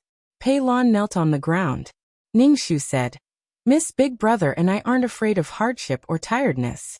If you have any instructions, please tell us. We'll go through mountains of swords and seas of fire to achieve Mrs. Wish. Ningxu's expression did not change. I've said it before. I haven't thought about it yet. If you can't wait, you can leave. Miss this. Pei Lan's expression was rather helpless. Put away the plates, Ningxu said calmly. Pei Lan got up from the ground, put away the plates and carried the food box out. Her expression was a little hesitant. It was obvious that her heart had wavered. She didn't know whether she should stay or leave. As the Empress Dowager's birthday approached, the capital became lively. The Emperor sent more people to patrol. Feng Manor also sent more people to patrol. Prince Xian came as well. Prince Xian could have come, but he stopped an army of close to 1,000 people outside the city. His excuse was that they were going to exterminate bandits along the way. Prince Xian also knew that the Emperor did not like him, and did not dare to come alone to celebrate the Empress Dowager's birthday. Even at the risk of being suspected by the Emperor, he had to bring people along. If he really did not have enough people with him, he might not be able to leave the capital. After all, the Emperor did not like him. Bringing people along would make the Emperor wary. Ningxu did not sleep at night. He sat cross-legged on his bed and cultivated. In the middle of the night, he could faintly hear the sound of tiles on the roof moving. Clearly, someone had stepped on it. Ningxu was speechless. She had already moved to another place. Why was she still able to follow him here? The plot was really messed up. Poppy, who had disappeared without a trace previously, was now trying her best to fight for control of the body. Poppy's soul power had probably become stronger after recuperating for a period of time. Ningxu guessed that Poppy had merged these unconscious Yin spirits into her soul. That was why she had the power to fight for control of the body with Pei Lan. Now that Prince Xian had appeared, Poppy had started to fight for control of the body. Clearly, she wanted the male and female leads to meet. Poppy saved her energy, and did not even say a single word to Ningxu. She gathered all her strength, wanting to snatch the body back. Ningxu saw a black shadow flash past the window. Poppy's soul in her body was going berserk again, coming at her aggressively.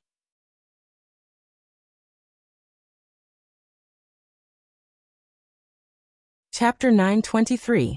Ningxu let out a cold laugh. He was determined not to let the two of them meet. Ningxu recited the incantation, and pasted a talisman on his chest, and another one on his forehead. At the same time, he used some merits.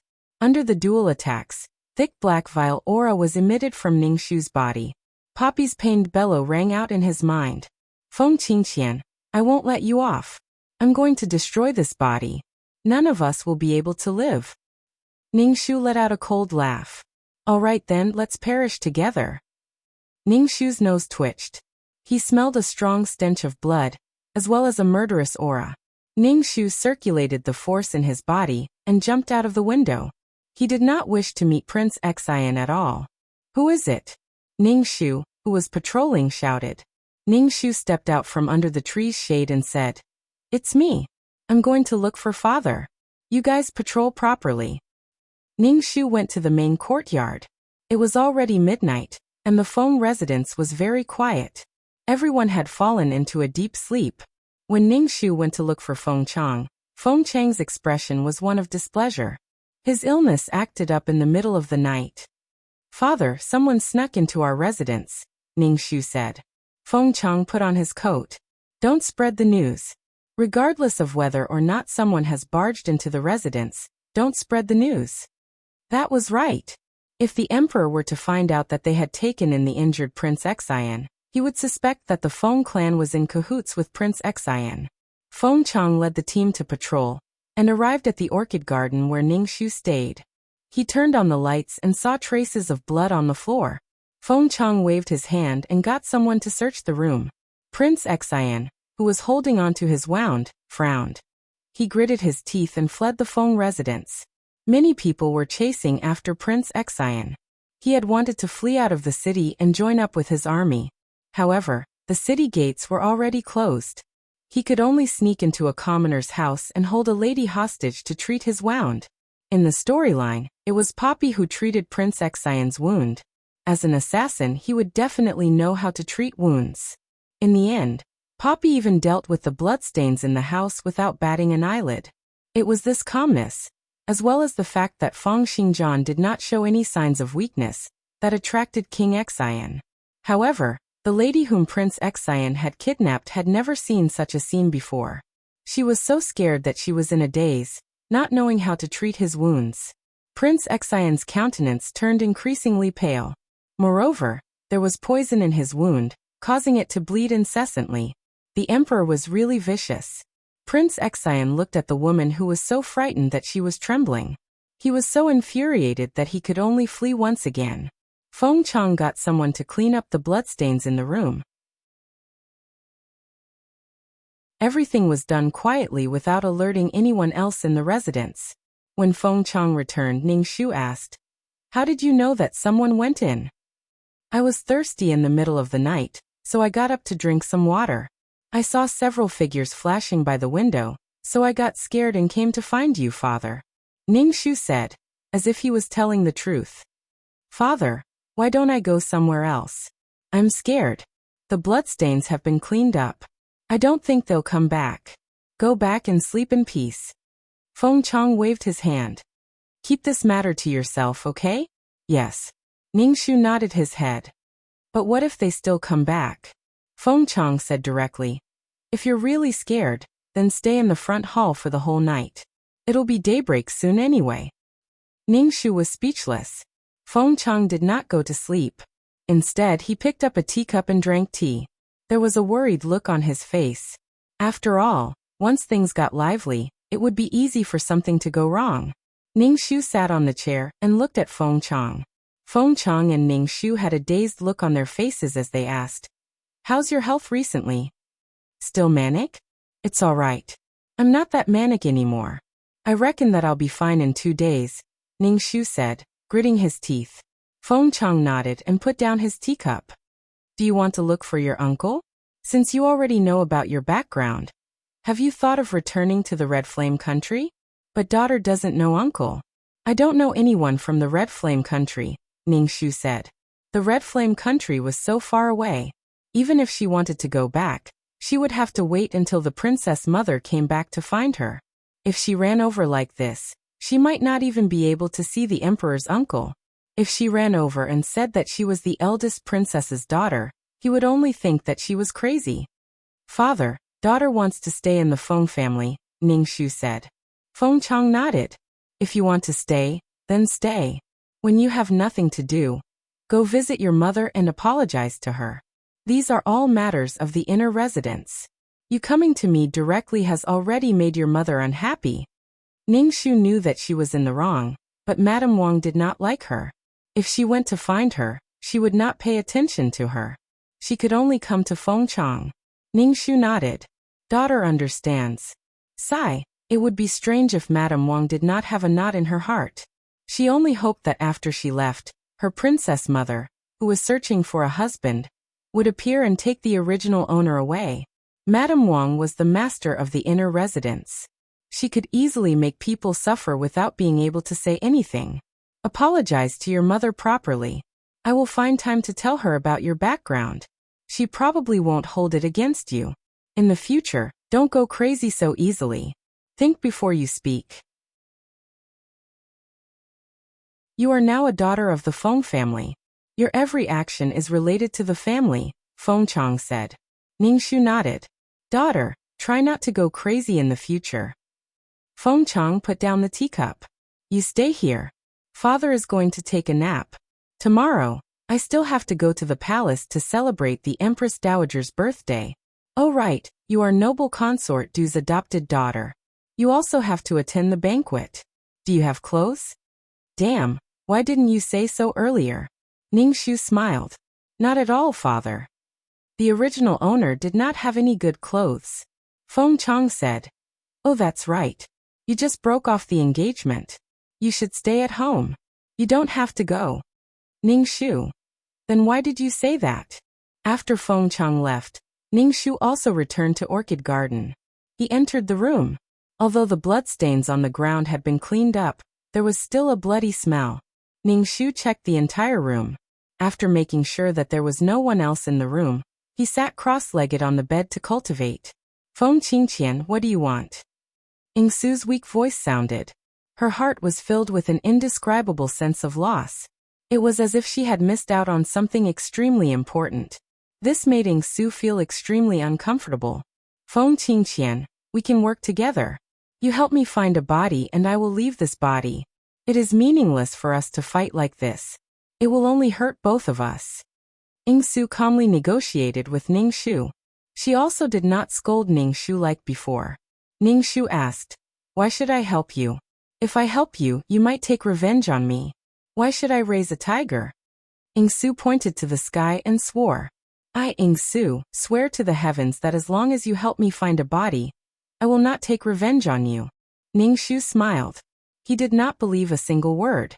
Ing Su was a modern person. She did not believe in any punishment from the heavens or retribution. Ing Su did not even take her own oath seriously. She did not take it to heart.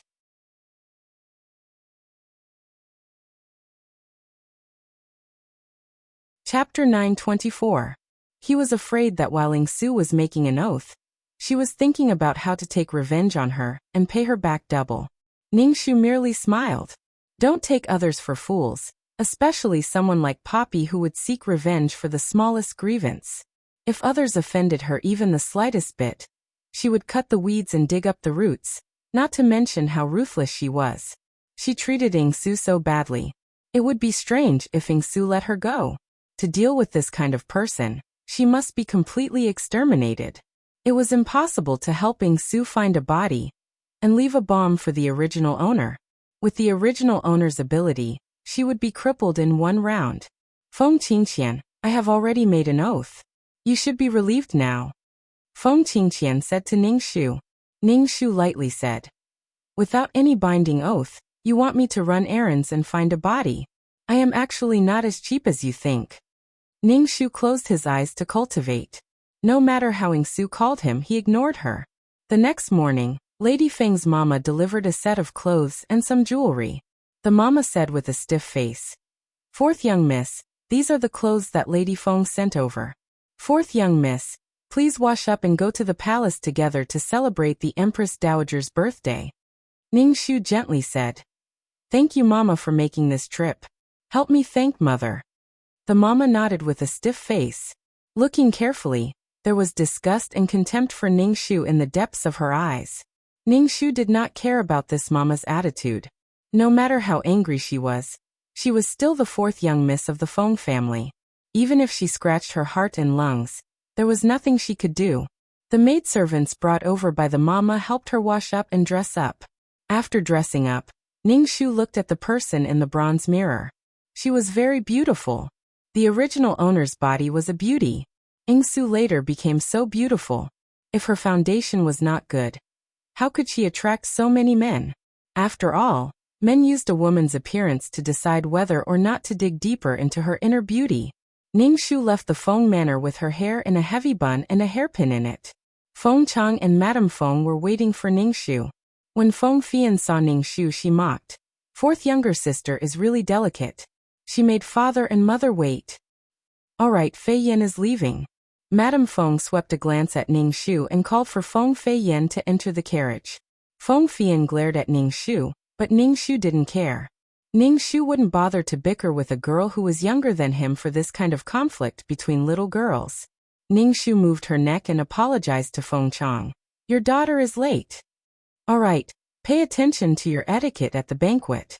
If there's anything, just let me know." Feng Chang urged his horse away. Ning Shu got on the palanquin and walked at the back of the group. There was a box in the palanquin. It was clearly a birthday gift that the Feng family had prepared for the Empress Dowager. During the entire banquet, Ning Shu didn't have much of a presence. He basically didn't speak, so basically no one paid attention to Ning Shu. However, there was one person who kept looking at Ning Shu with a deep gaze, as if he had something to say. The second prince kept signaling Ning Shu with his eyes, but the other party simply ignored him. The second prince even wanted to talk to Ning Shu alone. However, the other party didn't respond at all. This made the second prince very depressed. The jade pendant that he sent last time was also sent back. There was also a piece of paper. The handwriting was very messy and coarse. It said, "Your Second Highness, this official already has a wife and a family." At that time, the second prince's face turned green. Who wrote this for that old fool Feng Chang? Feng Chang's reply almost made the second prince vomit out the food he ate last night. Who the hell loved Feng Chang? Thereafter, he tried to pass things to the Feng residents, but they were all returned. Even when he tried to pass things to the Feng clan's first daughter, Feng Fian, he was unable to pass them. Moreover, Ningxu didn't leave the residence, making it so that the second prince couldn't find a chance to speak to Ningxu, let alone flirt with him. The second prince's eyes were cramping up, but Feng Xingjian didn't even look at him. Ningxu scanned the entire banquet without leaving a trace. When he saw that Prince Xian was present, his countenance was very pale. However, this didn't affect Prince Xian's peerless grace. As the male lead, Prince Xian's grace alone could suppress the brilliance of everyone present. He was like a shining body, attracting people's attention wherever he went. Judging from his situation, he probably wasn't in a good state. Ningxu took a glance and then retracted his gaze. He didn't want to have anything to do with Prince Xian, nor would he be nosy enough to deal with Prince Xian. The moment he met Prince Xian, Poppy's soul went on a rampage. Clearly he wanted the male and female leads to meet. Ningxu wouldn't let the two of them meet. If the two of them were to meet, then the world would be turned upside down. The two of them would stir up chaos in the entire land, and then eventually succeed in unifying the land. Alright, you guys are the most amazing. Ningxu lowered his head and chanted an incantation silently, suppressing Poppy's soul that was going on a rampage. Poppy's voice was filled with great resentment. Feng Qingqian, you bitch. I'll fight it out with you. Ningxu turned a deaf ear to him, and managed to hold on until the banquet ended. Even after the banquet ended, the second prince still didn't find a chance to speak to Ningxu. The anxious second prince had no choice but to stop Ningxu's sedan halfway. Sworn sister. The second prince called out to Ningxu through the sedan. We're brother and sister. Brother has yet to give you a meeting gift. There's a restaurant up ahead. Sworn sister, please get down from the sedan. Sworn brother will treat sworn sister to some tea. The second prince heard a cough coming from the sedan. Then he saw a pair of fair and tender hands slowly pulling aside the curtains. The second prince was still feeling a little nervous. He gulped and stared at the curtains that had been pulled aside. A face emitting black aura suddenly appeared before the second prince's eyes. There was a piece of talisman stuck on the forehead, and the talisman was slowly turning black. An eerie and terrifying face was smiling strangely at him, silently calling out, "Your Highness." Ghost? The second prince instantly felt as if he had been struck by lightning. He was so frightened that he fell to the ground with a thud and ran off frantically, shouting that there was a ghost as he ran. Ningxu let down the curtains and calmly said to the sedan bearers, "Let's go back." With Ningxu's talisman, the rampaging Poppy finally calmed down. When they returned to the Feng Manor, Ningxu prepared something to expel Poppy from this body. Ningxu released his mental power and scanned Poppy's situation. Poppy's soul was a little weak now, but there was still a thick black aura around him. It was a thick resentment. Poppy sensed that someone was spying on him and immediately shouted, "Feng Qingqian, is that you? What do you want? Do we have to hurt each other like this?" Feng Qingqian said weakly, "I know you are not Feng Qingqian. We are not the original owners of this body. You can use this body and help me find a new one. Then we can forget everything that happened between us." Ningxu held the talisman between his fingers and coldly said, "I don't believe you.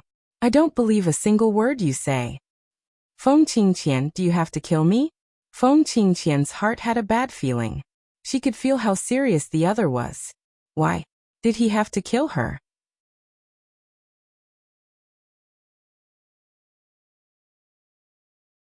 Chapter 925. Ningxu pasted the talisman on his forehead, and then formed hand seals with his fingers.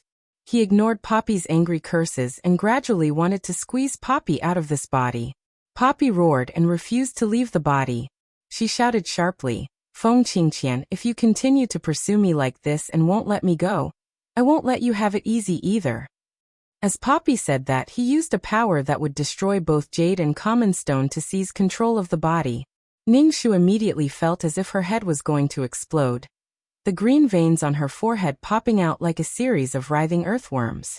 The strong pressure caused Ningshu's eyes to turn red and bloodshot. His eyeballs looked as if they were going to explode. Feng Qingqian, stop. Otherwise, we'll perish together. Poppy's voice was abnormally sinister. Otherwise, I'll destroy this body. Neither you nor I will have a place to rest. Ningshu bit his lips and took out another talisman, and pasted it on his forehead. He formed hand seals and ignored Poppy's threat. Poppy saw that Ningshu was unmoving like a mountain. She understood the pain of fighting for a soul too well. She reckoned that the torture in the 18 levels of hell was nothing more than this. His resolute attitude caused a sense of fear to grow in Poppy's heart. Poppy had always thought that she was different from the rest. She had yet to start a career after coming to this world, living a life of freedom and no longer killing. She wanted to live for herself and live the life she wanted. But she did not expect that such a person would suddenly appear and insist on chasing her out of this body. He did not even care when she cooperated with him and was bent on killing her. What was wrong with him? The talisman on her forehead turned black and faded. Ningshu pasted another one and used some merit. This time, no matter what, he had to chase Poppy out of the body. If he dragged it out for too long, it would be easy for changes to occur. Moreover, the male lead, Prince Xian, was still in the capital. He had to eliminate Poppy as soon as possible, so that the two of them would not have the chance to meet. Ningshu increased his strength. Poppy's strength was somewhat unable to withstand it. A sense of panic surged in Poppy's heart. If she lost her body, would she gradually dissipate? Feng Qingqian, Feng Qingqian. Poppy's voice had an almost undetectable pleading tone. It was probably because he had never begged anyone before. Even when he was pleading now, it had a kind of high and mighty feeling. Ningshu felt as if his soul was being pricked by countless needles.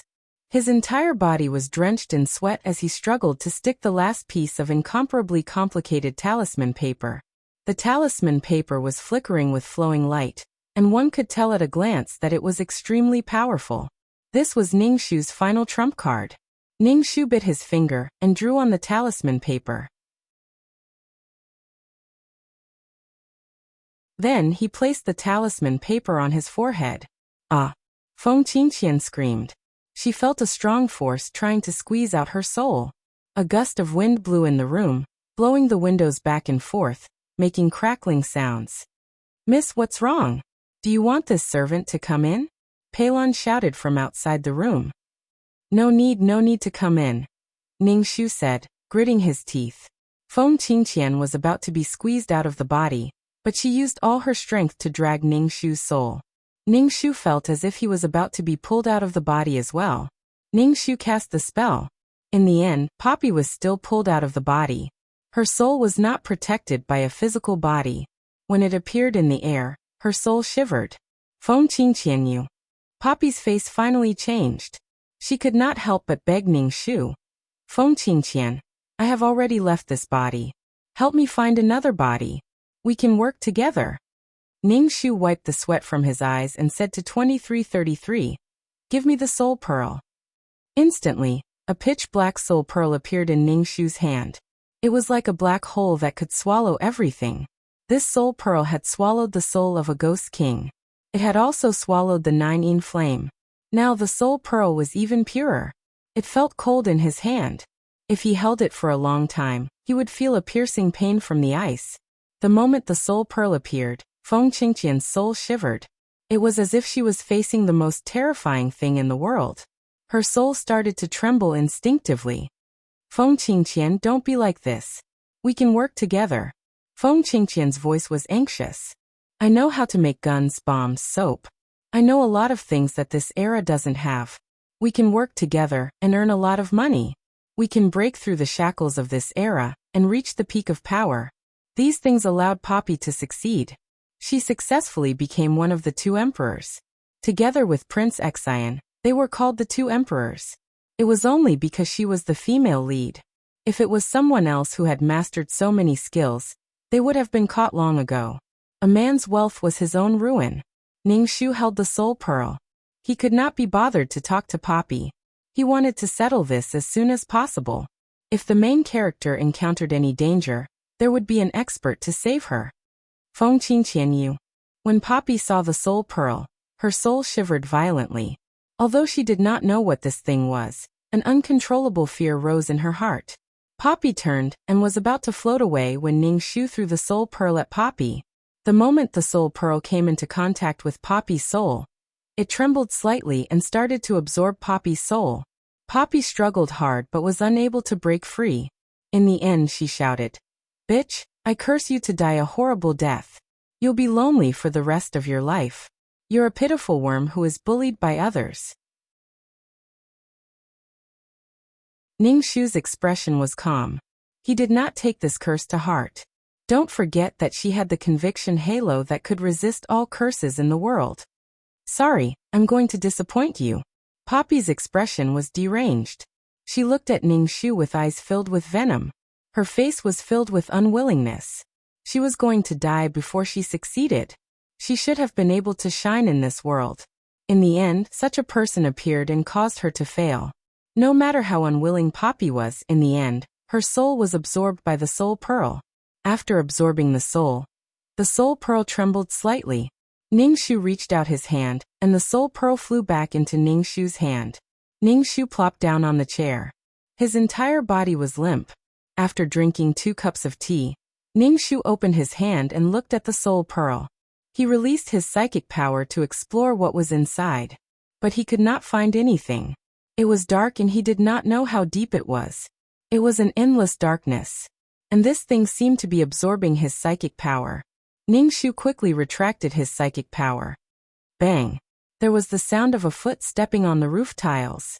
Ning Shu immediately asked 2333 to put away the soul pearl. He raised his head and stared at the roof. Which thief? Ning Shu shouted coldly. Immediately after, an old man with white hair and a ruddy complexion jumped into the room through the window. The moment the old man came in, he scanned the entire room. Finally, his gaze stopped on Ning Shu. The old man's face had a puzzled look. He stared at Ning Shu and looked left and right. Then he pinched his fingers, like a charlatan, calculating again and again. As he calculated, he looked at Ning Shu, as if something was bothering him.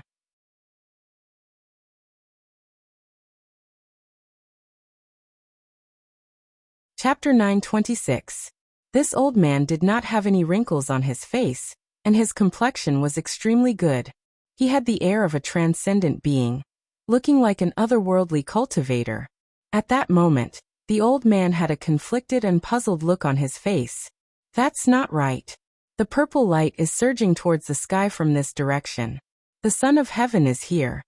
The old man looked at Ning Shu again and shook his head. No, it's not this girl. Ning Shu just looked at him silently. This old man should be Poppy's master. He did not know if he could tell that Poppy had great fortune, or if his personality was right for him. But he insisted on making Poppy his disciple. This old man was someone with real ability. He knew the art of divination, and also knew some health-preserving techniques. After becoming Poppy's master, he taught Poppy quite a few skills. Ning Shu could not help but rejoice in his heart. Fortunately, he had not chattered with Poppy and had decisively kept Poppy's soul. Otherwise, this master who had come to rescue him would have saved Poppy, and he would have cried his eyes out. In the future, he must be decisive when doing things. If he did not succeed, he could not be complacent. No one knew what would happen in the next moment. Old mister, it's not good for you to barge into a girl's boudoir like this, Ning Shu said with a cold expression. Pei Lan was clearly outside, but why was she not making a sound? The old man knitted his long eyebrows tightly. Girl, you. Forget it. I'd better go somewhere else to look. It was clearly this place where the purple light was surging towards the sky. The old man shook his head in puzzlement. Purple light surging towards the sky. Are you sure? Shouldn't it be the Yin energy surging towards the sky? The purple light meant that Poppy had the destiny to become an emperor. You only saw the purple light surging towards the sky, but did you not see the negative karma surging towards the sky? Farewell. I won't see you out, Ning Shu said indifferently. The old man jumped out of the window with a puzzled look on his face. Ning Shu quickly opened the door and saw Pei Lan sleeping on the ground. Suddenly, a small stone was thrown over and hit Pei Lan. Pei Lan, who was sleeping, woke up. "Miss, what's wrong with me?" Pei Lan opened her eyes in a daze. Ningxu narrowed his eyes. This acupoint sealing skill was not bad. He should learn it when he had the chance. "It's nothing. You just lay on the ground and slept." Ningxu turned and went back into the house. Pei Lan furrowed her brows in confusion. Ningxu stretched his neck, feeling rather tired mentally. So he laid down on the bed to rest. Since he had gotten rid of Poppy, the biggest problem in his body, it was time to relax. From the moment she entered this entire world, her mind had been extremely tense, and she had to be on guard against Poppy, who was in the same body as her at all times. He also had to prevent the Poppy from stealing his body. Ningxu told Pei Lan not to disturb him. After resting for a while, he fell into a deep sleep. After sleeping for an unknown amount of time, Ningxu opened his eyes. In front of him was a magnified face, staring straight at him. Moreover, it was staring cross-eyed. "Old mister, don't tell me you still want to be a flower thief at your age," Ningxu calmly said. "Was there anyone else in this room before?" the old man asked. He didn't see wrongly, nor did he calculate wrongly. It was this place that was filled with purple energy. How did it disappear without a trace? However, he was certain that it wasn't the girl in front of him. There wasn't any purple light on her body, but there was a faint purple light. He guessed that she was related to the imperial family. That purple light was very strong and very obvious. He could see it with a single glance. Ningxu was a little speechless. He was clearly a cultivator from outside the continent, so why did he want to find someone with a purple light that was filled with purple light? Could it be that his disciple had unified the continent? So what benefit did he get? If there weren't any benefits, why was he so active? "What are you looking at me like that for?" The old man saw this girl staring at him with a strange expression. He couldn't help asking, "Why are you looking at me like that? Is this girl not like a normal person?" If it was a normal person, they would already be shouting and screaming. How could they be so calm? "I am a normal person. I just want to ask if my maid fainted again?" Ningxu asked. The old man nodded. "That's right. Why do you keep saying you are looking for someone with a purple light that is filled with purple light?" Ningxu casually asked. The old man shook his head. "It's nothing. I just want to see what Son of Heaven looks like." Ningxu only chuckled twice. "I don't see anyone with a purple light that is filled with purple light." Ningxu's lips curled. "Old mister, please leave. If you are treated as a flower thief at this age, you won't be able to protect your integrity in your later years." The old man stroked his beard and couldn't help but sigh. He jumped out of the window again, and threw pebbles at Pei Lan as he left. Pei Lan crawled up from the ground with a stunned expression. She didn't know why she was lying on the ground again. Ningxu sat on the bed. It wasn't that she didn't want to take this old man as her master, and wanted to learn his pressure point technique. But this old man clearly had a request and wouldn't accept a disciple like her. What he wanted was a disciple with a soaring destiny. A disciple that could accomplish great things. Ningxu didn't believe that there weren't any benefits. She just didn't know what benefits there were. "Young miss, you're awake?" Pei Lan entered the room and walked to Ningxu's bedside to ask, "Does young miss want to eat now?" Ningxu grunted and let Pei Lan prepare the meal. While they were eating, Pei Lan kept staring at Ningxu, looking like she had something to say. "Speak. What is it now?" Ningxu asked. "It was nothing more than money." "Young miss, have you forgotten something?" Pei Lan knelt down. "Didn't young miss say that you want to build a power that can protect yourself? A power that can help young miss reach the peak? Why hasn't young miss done anything yet?"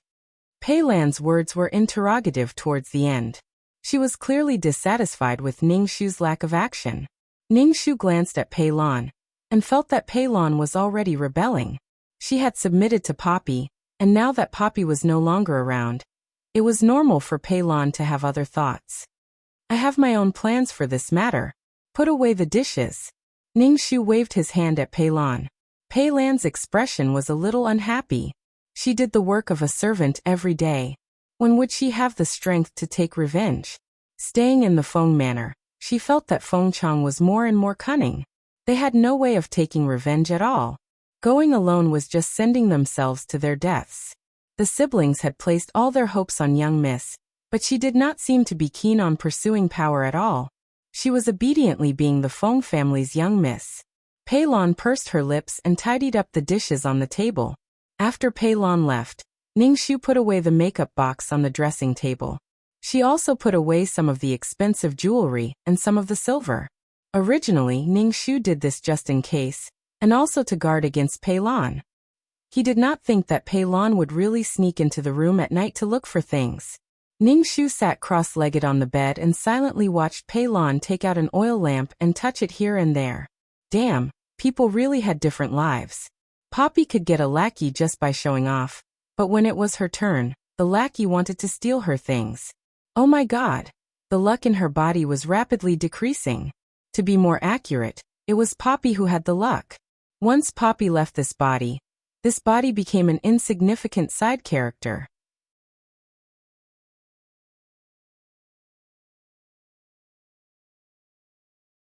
Chapter 927. Pei Lan felt around for a while but didn't find anything. She became more alert and immediately turned to leave the room. Pei Lan felt a little uneasy. The jewelry was clearly still on the dressing table during the day, but now it was gone. When Pei Lan passed by the bed, she raised the oil lamp to see if the person on the bed had woken up. In the end, when the light shone on the bed, a faint face appeared, staring straight at her. Pei Lan was so frightened that she almost screamed and threw the lamp away. Miss. Pei Lan fell to her knees and said calmly, Miss, I came in to see if you were asleep. Do you need anything? I'm fine. What are you doing here? Ningxu's expression was cold. I just came to see you. It's autumn now and the weather is cold. I came to see if you kicked off your blanket. Pei Lan's voice was trembling. Since you don't have any orders, I'll take my leave. Pei Lan took the oil lamp and ran out in a panic, closing the door behind her. Ningxu. Haha. Ningxu got off the bed and prepared to look for Pei Lan. She wouldn't keep Pei Lan by her side. Without the domineering aura of a main character, she wouldn't be able to suppress the Pei siblings. She wouldn't pay attention to people with ill intentions. Ningxu went to Pei Lan's room. There was a faint light in Pei Lan's room. Ningxu pushed the door open and found that there was no one in the room. Ningxu frowned. Pei Lan couldn't have run away, right? 2333, turn on the tracking system, Ningxu said. It would be a waste not to use something that costs 5 merit points. A red dot appeared in Ningxu's mind. Ningxu followed the system's instructions and finally found Pei Lan in the fake cave in the garden. Pei Lan was curled up in a ball. When the light from the lamp in Ningxu's hand shone on her, she immediately stood up and ran. Ningxu grabbed her collar and said, Why are you squatting here in the middle of the night? Don't tell me you're pooping. Pei Lan didn't know what Ningxu meant by poop. Now that she was grabbed by the collar by Ningxu, the bad feeling in her heart became even worse. She tried her best to break free from Ningxu's grip, but she was dragged by him to Orchid Garden. After returning to Orchid Garden, Ningxu closed the door and sat on the chair, looking at Pei Lan indifferently. Strictly speaking, it was Poppy who had bought Pei Lan. She was not Pei Lan's master, but Pei Lan had offended her by trying to steal something. She seized the opportunity to get rid of Pei Lan. Pei Lan knelt on the ground and kowtowed. Why did you steal? Ningxu asked. Pei Lan raised her head and looked at Ningxu. Her eyes were filled with tears and she didn't speak for a long time. Ningxu wasn't in a hurry. After all, he wasn't the one kneeling. She sat on the chair and drank water. It was quite comfortable. Your servant knows that I'm letting Miss down by doing this, but us siblings can't wait any longer. We want to have the power to take revenge, Pei Lan said as she cried. Ningxu said, Stealing gives you the power to take revenge. Incomprehensible? As expected, they were born because of the female lead. When the female lead became stronger, these people could rise up. Now that Poppy was dead, this Pei Lan had other ideas. Now she actually wanted to steal her things. Big Brother doesn't have any money on him anymore. Big Brother has been waiting for young Miss orders, but young Miss hasn't done anything yet. Pei Lan said, Back then, young Miss said she would give us the power to take revenge, but, Ningxu, no money? Can't a man earn his own money to support himself? Oh, he couldn't be bothered to work hard, so he just stole things and sold them to make a name for himself. No one else could come up with such logic. She let you escape the status of slaves, but now she couldn't fulfill their wishes and it became her fault? It was also Poppy who had taken on all the responsibilities and bragged so much that this pair of siblings had such high expectations of Poppy. But she was not Poppy, and she did not have the heart to set up some assassin group, or some brothel. Miss, please forgive me. Pei Lon kowtowed to Ning Shu. Your servant will never have such thoughts again. Ning Shu grinned and went to find Lady Wang, saying that he wanted to sell off his maidservant. Ning Shu couldn't go find Feng Chang for this kind of inner courtyard matter. Feng Chang's temper wasn't very good. If he went to find him for such a small matter, he would be scolded again. Lady Wang was very cold to Ning Shu. When she heard Ning Shu say that he wanted to sell off his maidservant, she asked for the reason. Ning Shu said that the maidservant stole things. Lady Wang had a servant call over a servant and said to Ning Shu, "This maidservant is yours. Also, the slave contract is not with the Feng Manor. You can deal with it yourself." When Pei Lon heard that Ning Shu wanted to sell her off, she immediately knelt at Ning Shu's feet and begged, "Miss, don't sell this servant. This servant was really wrong. She never wanted to go to that dirty slave house again. She was sold like an animal without any dignity. She was also the daughter of a general, but she had been wronged in the slave house. That was why the hatred in her heart was so strong. She wanted revenge at all costs. Now that she was going to return to the slave house, Pei Lon couldn't help but tremble. She realized that life in the general's manor wasn't all that good. If there was no comparison, there was no comparison. But Ning Shu's expression was indifferent. He wouldn't keep this kind of person by his side.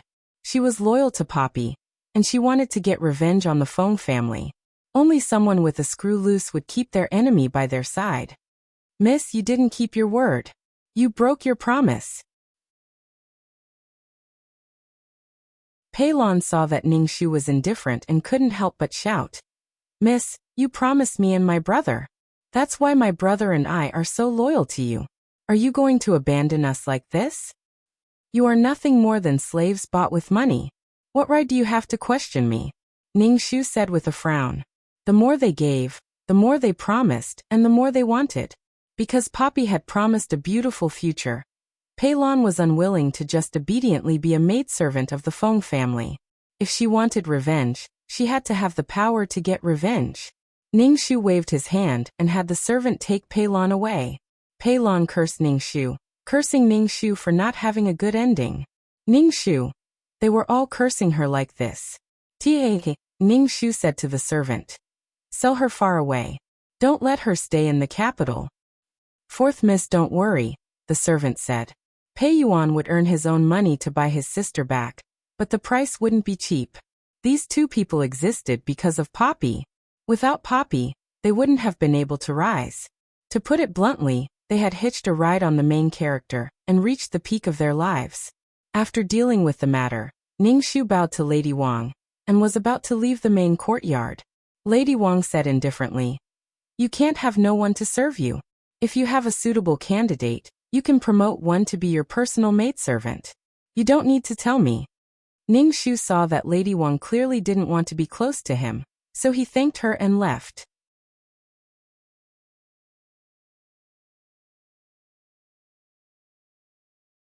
Chapter 928. Ning Shu returned to the orchid garden and saw the servant Ji Tao waiting for him at the door.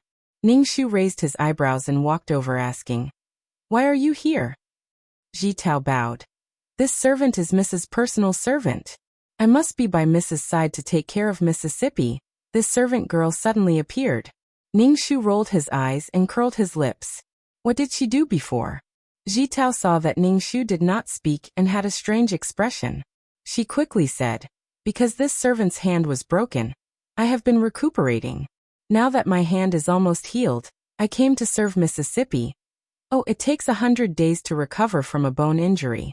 You should go back and recuperate," Ning Shu said calmly. He did not say anything about recuperating. Ji Tao knelt down.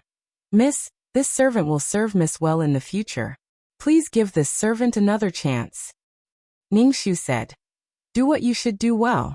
I don't expect you to be loyal. These servant girls were just workers. It was normal for people to want to climb higher. Yes, yes, the servant will remember.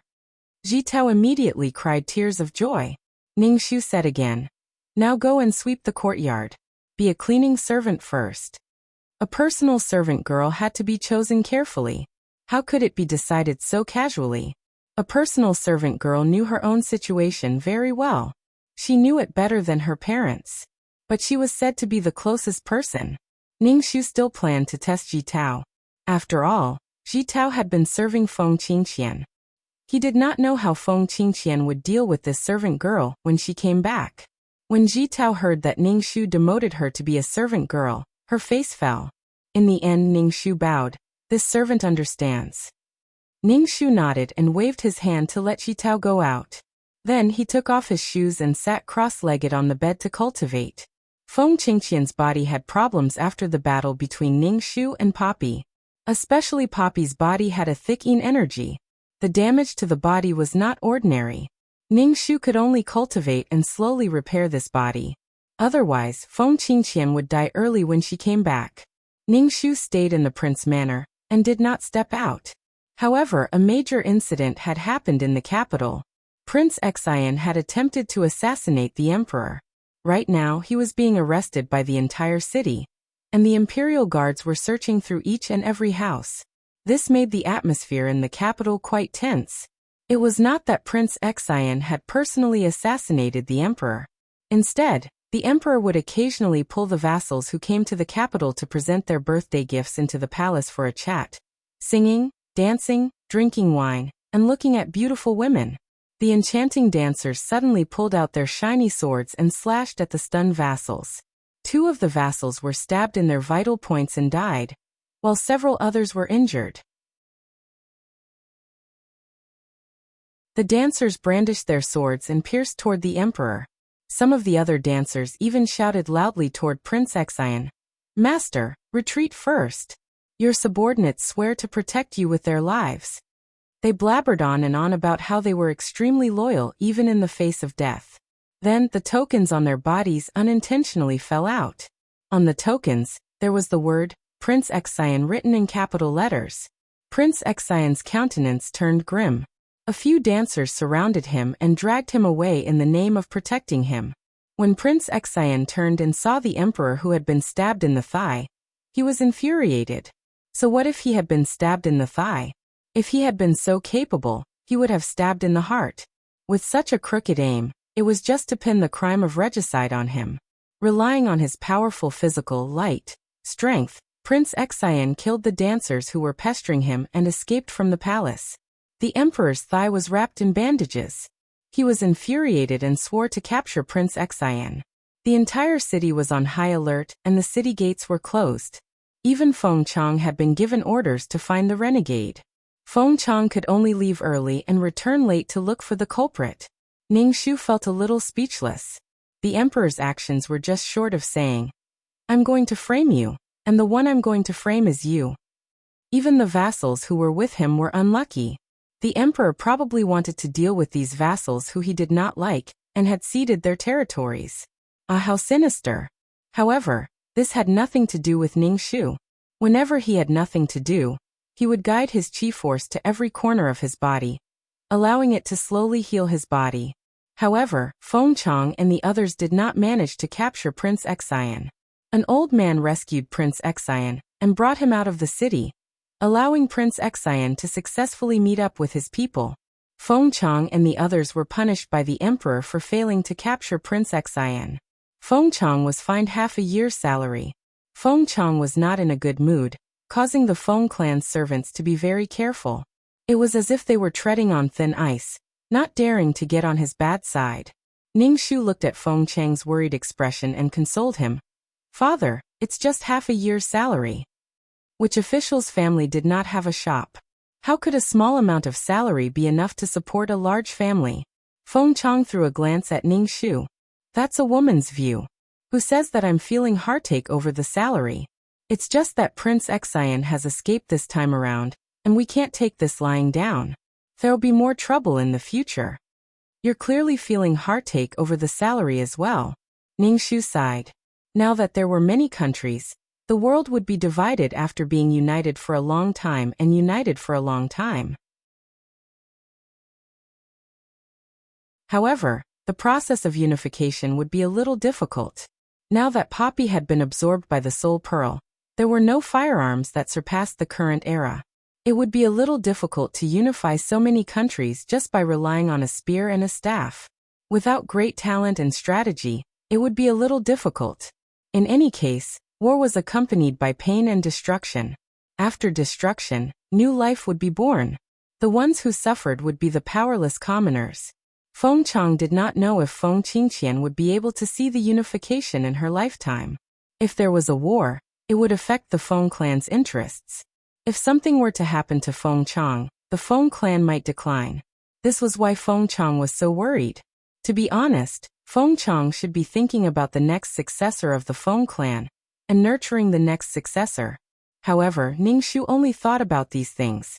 After all, he was not considered a member of the Feng clan. Moreover, he was a woman. If he were to interfere in such matters, Feng Chang would probably open his eyes wide and glare at him. Ningxu was more concerned about one thing now, and that was when the princess mother of this body would appear. If the princess mother appeared, the life of the original owner should be better. Could it be that the princess mother would not appear after the female lead, Poppy, died? He felt that this mother was Poppy's mother, not Feng Qingqian's mother. Ningxu was too lazy to worry about the outside world. He cultivated in the orchid garden every day. If he had nothing to do, he would write medical books and unique martial arts. If someone used what he wrote in the future, it might even generate the power of faith. When the original owner came back, he could learn on his own. It was important to have a skill, especially when chaos was about to begin. It was better to rely on oneself than on others. Ningxu waited for the original owner's princess mother. In the end, he waited for the princess mother's voice. Mission completed. Do you want to leave the mission world? Ningxu nodded. Leave. Ningxu's head was dizzy for a moment. He returned to the system space. Since he could leave the mission world, it meant that the mission this time was completed. However, Ningxu was more regretful that he did not see Feng Qingqian's mother. He deeply suspected that this girl was really dead. If she was Poppy, then she was alive.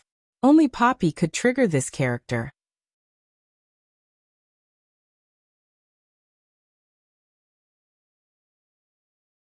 Chapter 929.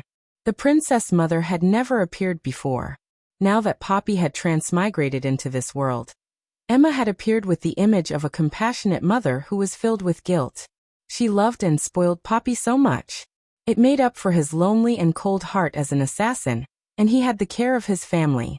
All the hardships that Feng Qingqian had suffered in the past had been compensated to Poppy. Ningxu couldn't help but shed tears of sympathy for Feng Qing. Ningxu opened his attribute panel to see how many points he had earned this time. Serial number, 2333. Name, Ningxu, intermediate mission taker. Age, 27 points. 150, 000/3, 000 soul value. 320 HP. 91 wisdom. 274 charm. 10 luck. 119 spiritual power.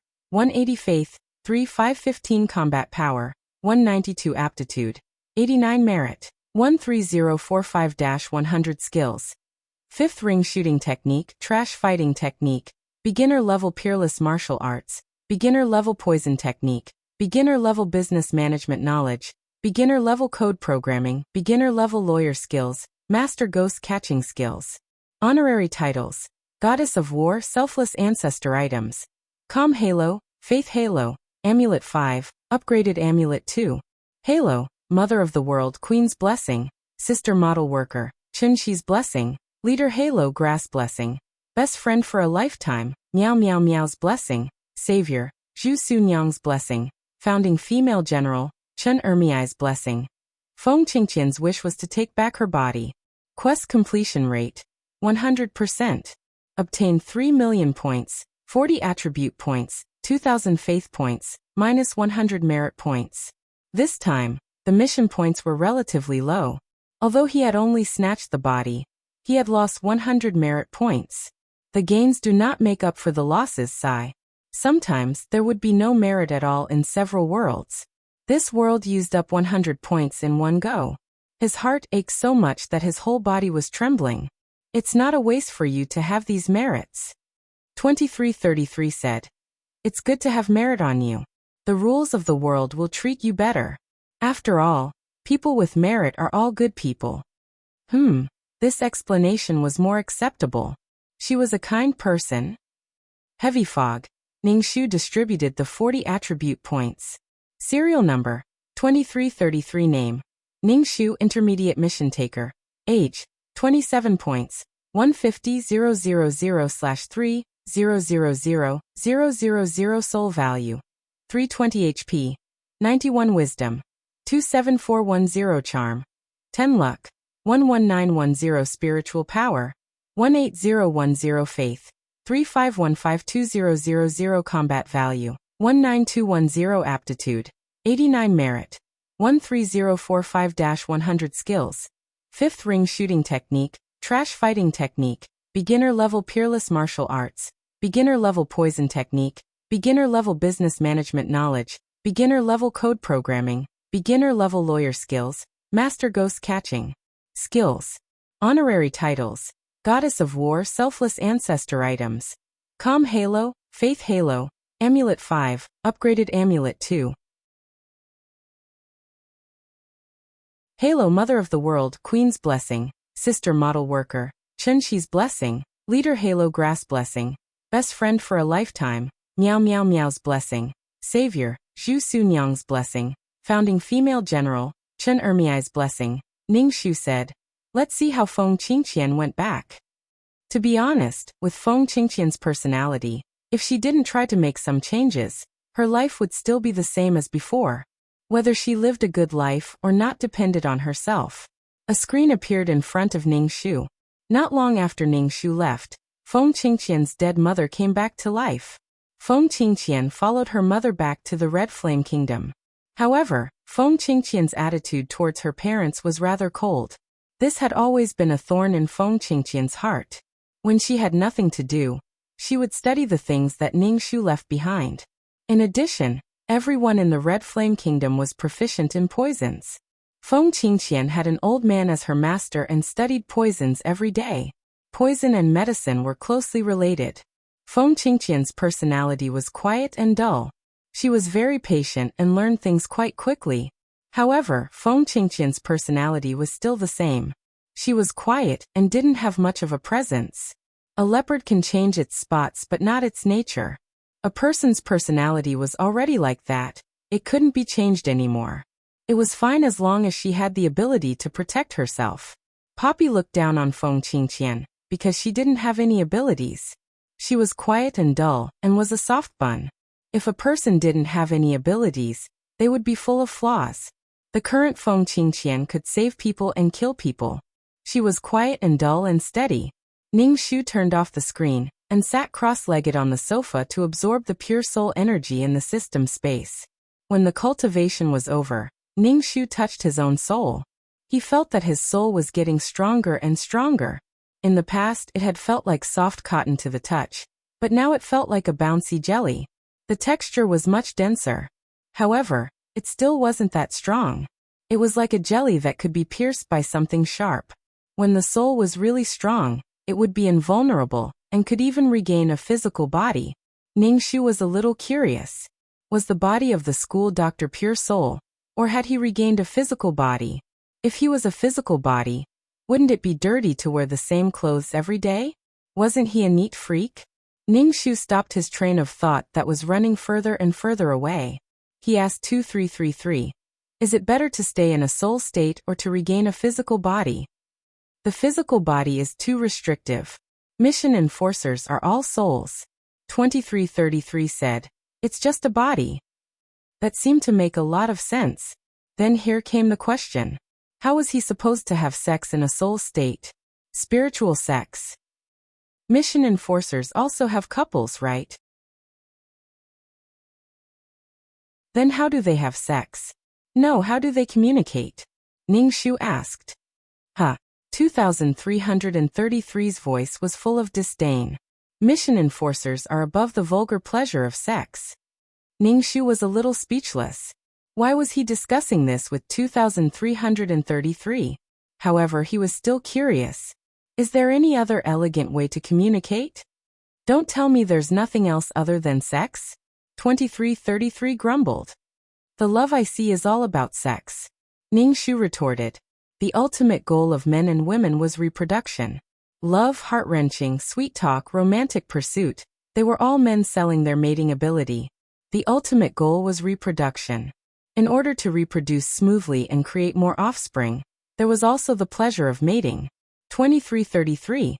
Let's change the topic. 2333 said. Ningxu nodded. Okay, but you haven't told me about the elegant way to communicate?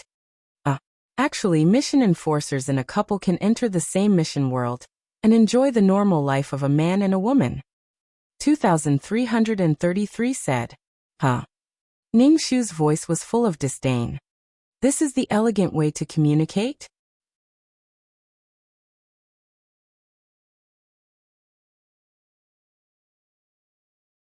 Chapter 930. Ningxu was too lazy to argue with 2333 anymore. He took out the secret book of the ultimate martial arts.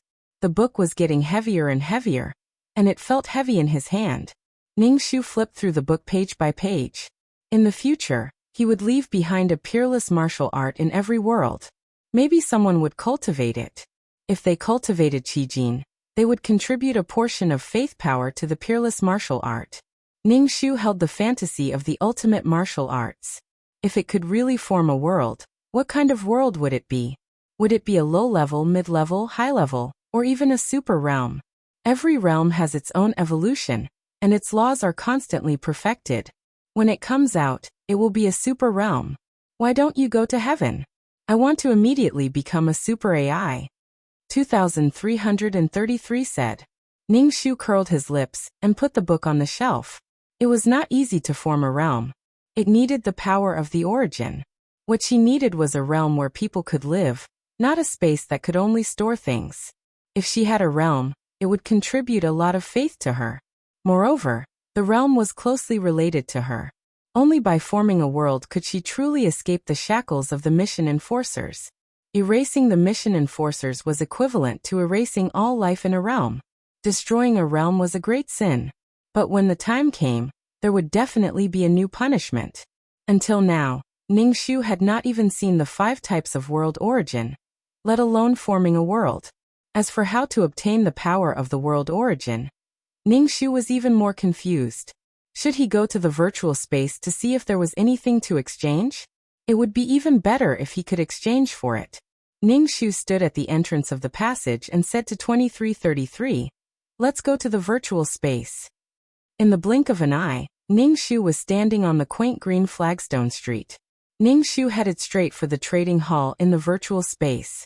In addition to the official trading hall, there was also the black market.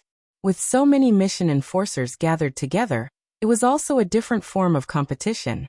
Another form of a world where the strong were respected. Ningxu first went to the trading hall and looked at the huge display screen hanging on the wall. There were all sorts of quests and items being traded. There were people setting up stalls in the trading hall. Ningxu looked at the stalls one by one and saw all kinds of strange things. Ningxu took a fancy to a pot of flowers. The flower was white and only the size of a thumb, but it was very delicate. The smell was quite elegant, and it smelled a bit like the agarwood that Ningxu smelled in the consultation room. It calmed one's mind and soothed one's soul. When he asked about the price, he found out that it cost 20,000 points and 2 merit points. Goodbye, I'm not buying anymore. Damn, you can go to heaven with just a pot of flowers. It's really convincing. Ningxu had only lost 100 merit points in the previous mission. He didn't have that many merit points to spend on a pot of flowers. These merits and faith power were reserved for the promotion of super mission enforcers, and he had no idea how to earn them. Ningxu only had 10,000 merit points because of that plane. She had saved the world, but it was only 10,000. Ningxu really wanted to see if destroying a world would deduct all her merit points. Her character would probably be negative, and she would be burdened with negative karma. Just thinking about it made him scared. "Boss, give me this flower." Ningxu was still complaining that the flower was too expensive when he heard a female voice. Ningxu turned and saw the smiling Mei Ziqing. Mei Ziqing took the flower and handed it to Ningxu. "For you." "Thank you, but no need. This is too expensive." Ningxu asked. "Don't you need to earn merit points?" Mei Ziqing was working hard to earn merit points to be promoted to a super mission enforcer. Spending 2 merit points to buy a pot of flowers was a waste. Just like in the previous world, she didn't get any merit points and instead lost 100 merit points. Ningxu was like a resentful woman, complaining about her loss of merit points. "I went to participate in another mission that's about to shatter. The reward is okay. I can be promoted after 1 more mission. 2 merit points won't be a problem." Mei Ziqing stuffed the pot of flowers into Ningxu's hands. "For you. I don't think it's a good idea to accept a reward for nothing." Ningxu said. "How about I pay for whatever you like?" She and Mei Ziqing were just acquaintances. It wasn't appropriate for her to accept something so expensive. She should return the favor. Mei Ziqing glanced around and finally settled on a string of bells on the stall. This bell required 3 points of faith power. Ningxu paid for it generously. She could earn points of faith power every time, but merit points weren't available in every world. Mei Ziqing was about to put it down when she heard that it cost faith power. But seeing Ningxu pay for it, she said in surprise, "I remember that you're only an intermediate mission enforcer. How can you pay with faith power?" "When I'm doing missions, I sometimes get a little faith power," Ningxu said. Mei Ziqing raised her eyebrows. Her expression was a little strange, but she didn't say anything. She hung the bells on her waist. As she moved, the bells let out an unusually pleasant sound, refreshing one's mind. Ningxu carried the pot of flowers and left the trading hall with Mei Ziqing. Mei Ziqing asked Ningxu, "Are you here to trade something?" "I want to ask about the world's origin," Ningxu said. Mei Ziqing shook her head. "This thing is too precious. Not many people in the virtual space have it. Only the experts above have it." "Even super mission enforcers don't have it?" Ningxu asked. Ningxu thought about it in his mind, wondering if he had anything that could be exchanged for the world's origin. After thinking about it, he didn't have anything valuable on him. Did the soul pearl count? However, Ningxu didn't want to exchange the soul pearl. The soul pearl had contributed greatly in 2 worlds. He couldn't bear to part with it. "Are super mission enforcers very powerful in your heart?" Mei Ziqing asked. Ningxu nodded. "Yes, they are quite powerful. Sometimes, numbers don't necessarily represent ability. Levels don't necessarily represent ability," Mei Ziqing said. "But when you reach the top, you can enjoy some benefits." Mei Ziqing sighed. "Super mission enforcers can't control their own fate. The world is so dangerous. Super mission enforcers can also disappear completely. I'll take it 1 step at a time." Ningxu didn't really care. He had been to so many worlds, seen so many worlds, and experienced so many lives. Originally, he should have died. But to have such an opportunity, he had profited. If he could live, he would do his best. If he really disappeared, damn, how could she disappear? Ningxu felt that Mei Ziqing knew a lot, and invited her to a restaurant for a meal. However, once he entered the restaurant, Ningxu saw a familiar face.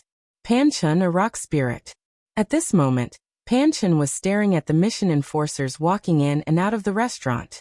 His delicate face was full of desire. Obviously, he coveted the mission enforcers' souls.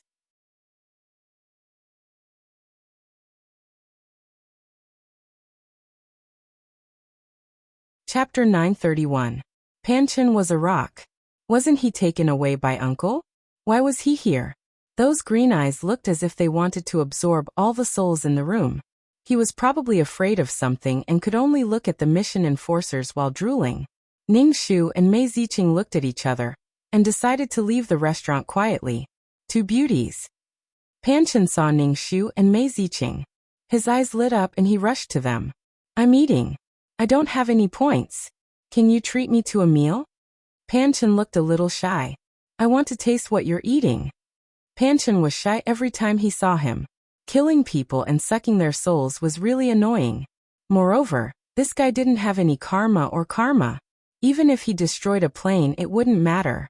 Why was he so heaven-defying? Panchen sat with Ningxu and Mei Ziqing shamelessly. He took the menu and ordered a table of dishes. Then his eyes moved back and forth between Ningxu and Mei Ziqing. He looked at them as if they were food. Ningxu asked, "Why are you here? Was it really good to leave such a person in the virtual space? It was like a wolf in a sheep pen. I'm just walking around."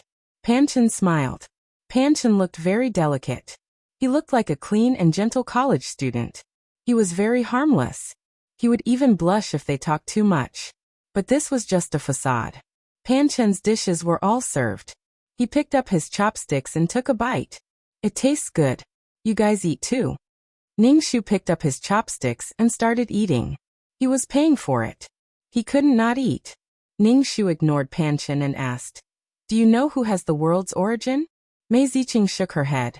Even if they had it, they wouldn't advertise it. "Is it very rare?" That was true. Panchen ate and looked at Ningxu and Mei Ziqing. He asked, "What are you talking about?" "Nothing," Ningxu said. Panchen stretched out his clean and slender hand and placed it on Ningxu's shoulder. He even pressed down on Ningxu's shoulder, as if he was checking the texture of Ningxu's soul. Ningxu moved his shoulder and avoided Panchen's hand. "Are you sure you want to do this?" If he wanted to absorb soul energy, he would have to see if he could run away. "Your soul is very good." Panchen praised Ningxu politely as if he was praising the taste of the foie gras. Ningxu's face twitched. Ningxu was thinking about his chances of winning against this guy. The probability of winning was so low that it was negligible. "Why are you here?" Mei Ziqing asked Panchen. Panchen smiled shyly. "There are so many souls here." "Mei Ziqing, get over here." An indifferent voice rang out. When Panchen heard this voice, his face fell. He turned to look at the uncle in a black windbreaker at the door. Panchen put down his chopsticks and walked towards the uncle dispiritedly. Panchen was very uncomfortable. He didn't want to pay attention to the uncle, but he was wary of the uncle's strength. It was very difficult for him to gain sentience. Ningxu looked at the two of them and silently imagined a love story between a perverted beast and a shy woman. The uncle glanced at Ningxu and Mei Ziqing and left with Panchen. When he left, Panchen was still looking around, unable to move his eyes away from the mission enforcers. Once Panchen left, Mei Ziqing heaved a sigh of relief and said, "This thing can only be controlled by the first-generation mission enforcers. Wherever he goes, it's a disaster." Ningxu pursed his lips. In the end, he wasn't strong enough. If he was strong enough, he could just throw the stone around and play with it. What was there to worry about? Ningxu chatted with Mei Ziqing for a while. He didn't ask about the world's origin, but he was sure that the transaction hall didn't have it. The black market might have it, but it was very likely that it would be eaten by the black market. Its safety couldn't be guaranteed. With his current strength, he still wasn't strong enough to protect it. Anyway, this path was very long. He could only pay attention to the world's origin in the mission world. Moreover, there were 5 types of world's origin. It was very difficult to get one. No wonder it was so difficult to build a world. After dinner, Ningxu and Mei Ziqing parted ways. Ningxu prepared to go to the black market. "I suggest you don't go now. Wait until you're stronger. At the very least, wait until you're a high-level mission enforcer. Not everyone can enter the black market. The minimum requirement is a high-level mission enforcer," 2333 said. Ningxu was speechless. Discrimination. Ningxu could only say helplessly, "Then I won't go shopping. Let's go back to the system space." Ningxu's head was a little dizzy. When he returned to the system space, Ningxu put the flowers Mei Ziqing gave him on the coffee table. The entire system space was filled with an elegant scent, which made people feel extremely comfortable just by smelling it. Ningxu took out a book from the bookshelf and slowly read it. When he was done, he put the book back on the shelf and sat up straight. He said to 2333, "Let's see the next mission enforcer." 2333 coughed and said, "Do you want to be a pampered concubine system? The previous world was ancient. I don't want to do ancient missions," Ningxu said tiredly. "Let's talk about it next time." 2333 was a little disappointed. Okay. Ningxu sat on the sofa and waited for the mission enforcer. A woman gradually appeared in the space. Her facial features were decent and pleasing to the eye. She had the looks of an average person. This woman's face was pale and her body was slightly swollen. She looked very young. Ningxu estimated that she was around 25 years old. Her eyes were dull and dull.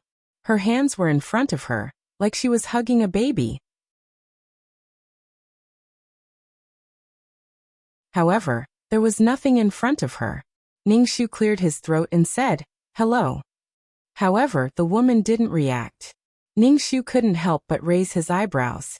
"Hello." The woman looked at Ningxu, but she didn't say anything.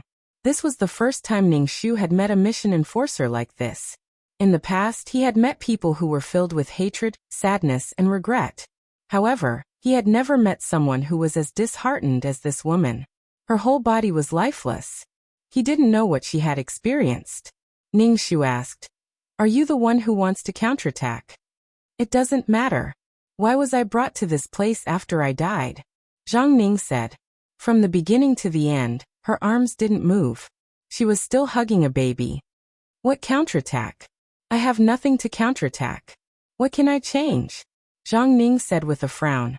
Ningxu took a deep breath and decided to read the story of this world first.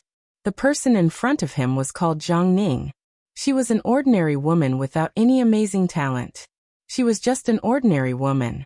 However, she was a little older than Ningxu thought. She was 28 years old. She met her husband, An Jinwei, through a blind date. An Jinwei was an employee of a state-owned enterprise. He also had a house. In the eyes of outsiders, he was quite well off. Zhang Ning was old. Her parents were very optimistic about An Jinwei.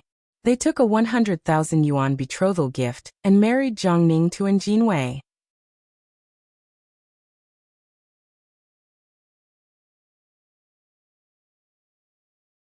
Chapter 932. They got together without any emotional foundation.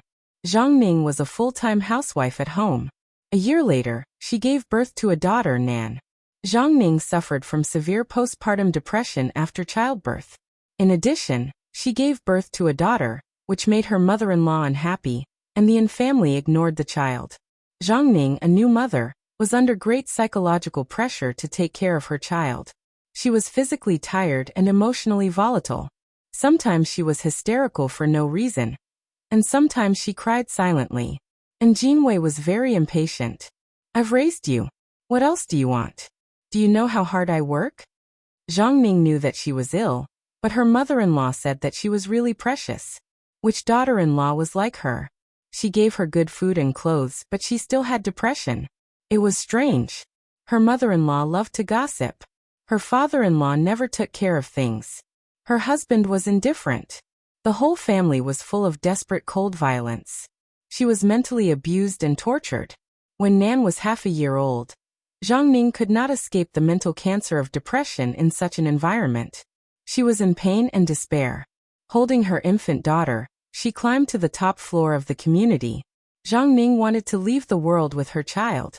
Her child would also experience what she had experienced. Postpartum depression brought her serious sleep disorders.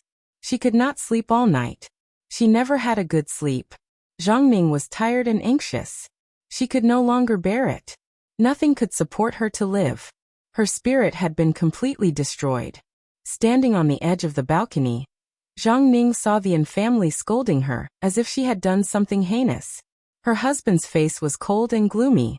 Zhang Ning jumped down resolutely with the child in her arms. Ningxu received the plot. He opened his mouth but could not say a word. Zhang Ning came to this point because no one supported her, no one understood her, and she was isolated and desperate. The most fundamental thing was that the An family did not care about her daughter-in-law at all. Zhang Ning felt inferior and blamed herself. She had repeated suicidal thoughts and attempts. Ningxu glanced at Zhang Ning, who was quiet and silent, and asked, "What's your wish?" Zhang Ning turned her head and asked, "What can you do? What do you think of the result?" There was always a wish for her to fulfill. Zhang Ning's face showed a strange look. "What do you know? Do you understand my pain? And my nan-nan?" Ningxu sighed. "So you don't want to counterattack? Okay, I'll give you all of my soul power," Zhang Ning said with a smile. "Then what is your wish?" Ningxu asked. "What do you think I need?" Ningxu frowned. Zhang Ning didn't care about anything now. "To make your daughter happy," Ningxu probed. "What kind of happiness can a woman have? She can only marry and have children. She is ignored and trampled on by others." Zhang Ning was expressionless. Ningxu felt somewhat helpless. Even though society had developed to this day, women were still in existence that was looked down upon. How many husbands truly respect their wives? Men were really disgusting. "Then what do you want?" Ningxu asked. She didn't really want to take this mission. She was just a bystander, and her heart felt particularly heavy. It was so heavy that Ningxu felt a shadow in his heart. This was the current state of women's existence. You are a full-time wife. You work 24 hours a day. You are a mother. You are a wife. You are a daughter. You are a daughter-in-law. You are an alarm clock. You are a chef. You are a driver. You are a maid. You are a teacher. You are a waiter. You are a nanny. You are a nurse. You are a handyman. You are a guard. You are a consultant. You don't have a week off. You don't have sick days. You don't have annual leave. You work day and night. You have to follow orders. But the reward is, what do you do all day? If you have a job, then you still have to do the work above. Ningxu, haha. Do you want to counterattack? Ningxu asked, chanting the clear heart mantra in his heart. This kind of life was torturous. A failed marriage was enough to make people lose the confidence and courage to walk into the siege again.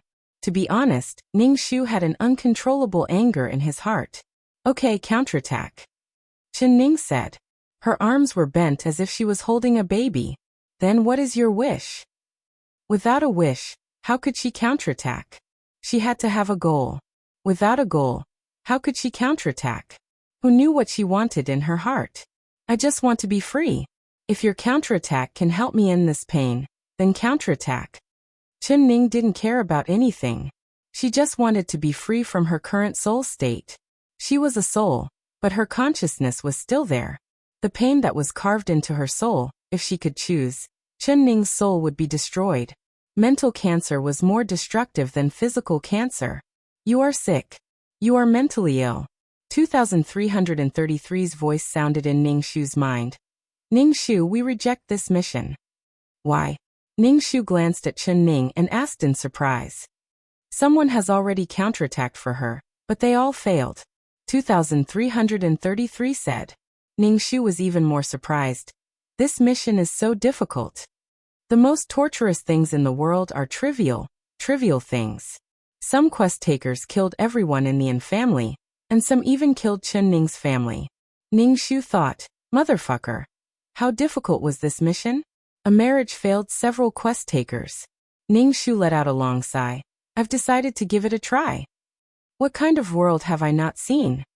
I don't know how this mission was assigned to us. You have to think carefully. If you fail, you will lose a talisman. Talismans are merit points. 2333 dragged his voice. Why don't we do the beloved concubine system's mission and destroy the system to complete my data? No, I have to try, Ningxu said. How could he know if he could do it without trying? Since when was the mission easy? The client didn't sacrifice their soul for the quest taker to travel the world. Okay then, as you wish. 2333 didn't say anything else. Are you sure you want to sacrifice all your soul power to counterattack? Ningxu looked at Chen Ning and asked again. Once this mission is successful, it can't be changed. I think you need to think about it.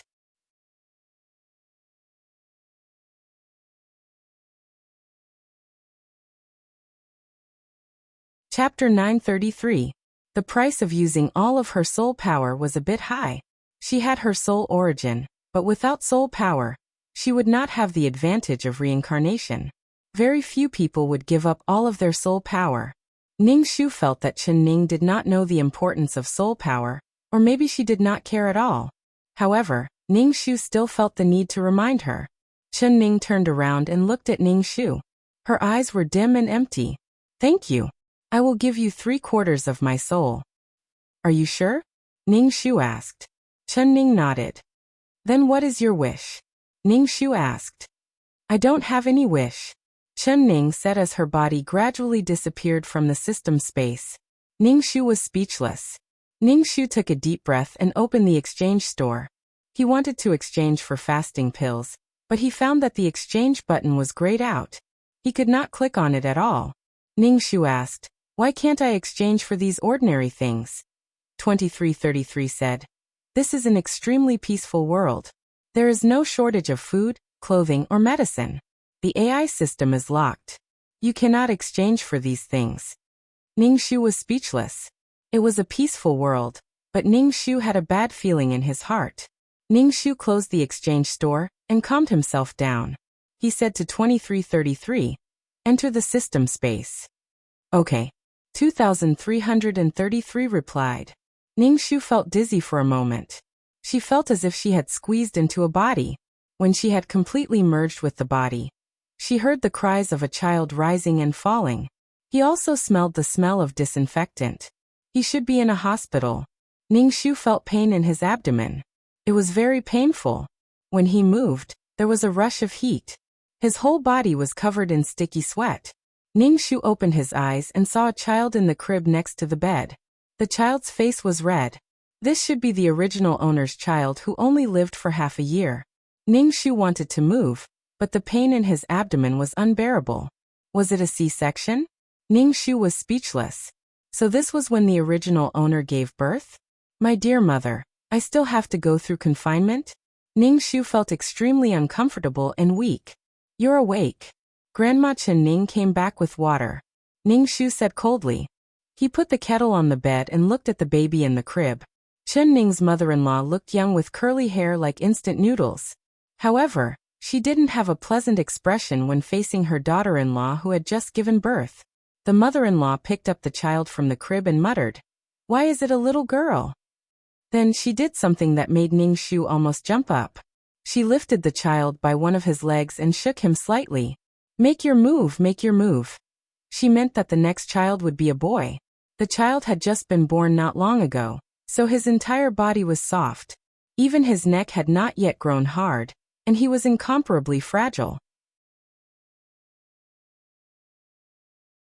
Just like that, he was grabbed by the ankle and fell down. His little face was red from suffocation, and he howled loudly. Ningxu was so angry that the incision on his abdomen was split open. He struggled to get up, but the pain made Ningxu's whole body tremble. The newborn child's digestive ability was poor and he would vomit milk. Now that the child was shaken twice, the milk powder and milk in the stomach all flowed out, choking his nose and flowing all over his face. Only then did Grandma Chen Ning pick up the child. Ningxu struggled to get up and took the child. He rolled up the corner of his hospital gown and wiped away the vomit. Some of it flowed into his nose. The child was coughing so hard that his face was blue and purple. Oh, what's wrong with her? Grandma Chen Ning asked beside him. Ningxu's heart was suddenly filled with uncontrollable anger. Who was this person? Ningxu bent down, sucked the child's nose, and gently sucked out the filth that flowed into the child's nose. If it went into the child's throat, it would choke him to death. Ningxu turned the child over, gently patted the child's back, and then pressed the beeper on the bedside. After a while, the nurse and the doctor came. Ningxu told them about the child's situation. The doctor scolded Grandma Chen Ning, which made Grandma Chen Ning's face turn pale. This is my granddaughter.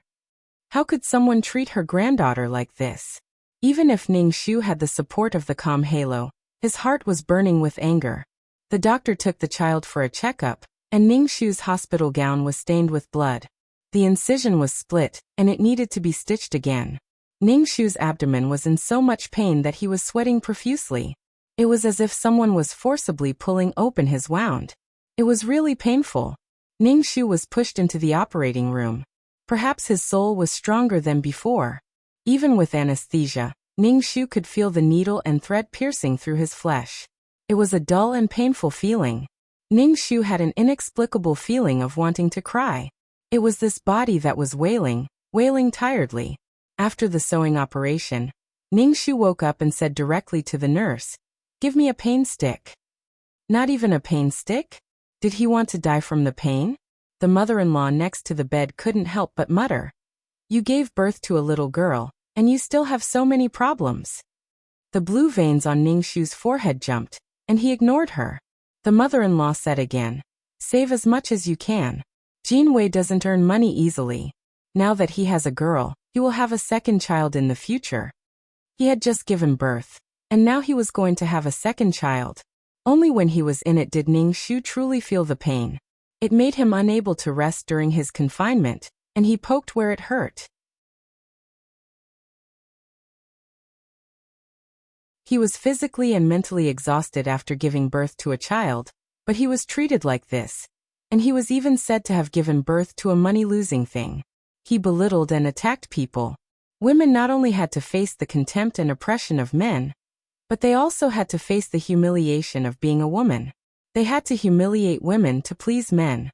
The 3 obedience and 4 virtues were all made up by women themselves. They degraded women to the ground to please men. Only in this way could you get the love of men. You had to take care of men in every possible way, and you had to treat men as if they were the sky. Fighting with the same sex, fighting to the death, and being incomparably tolerant of men. Ningxu took a deep breath. "Give me a pain stick." The mother-in-law's expression was very bad, and she kept muttering. Ningxu fell asleep tiredly. This body was really too tired.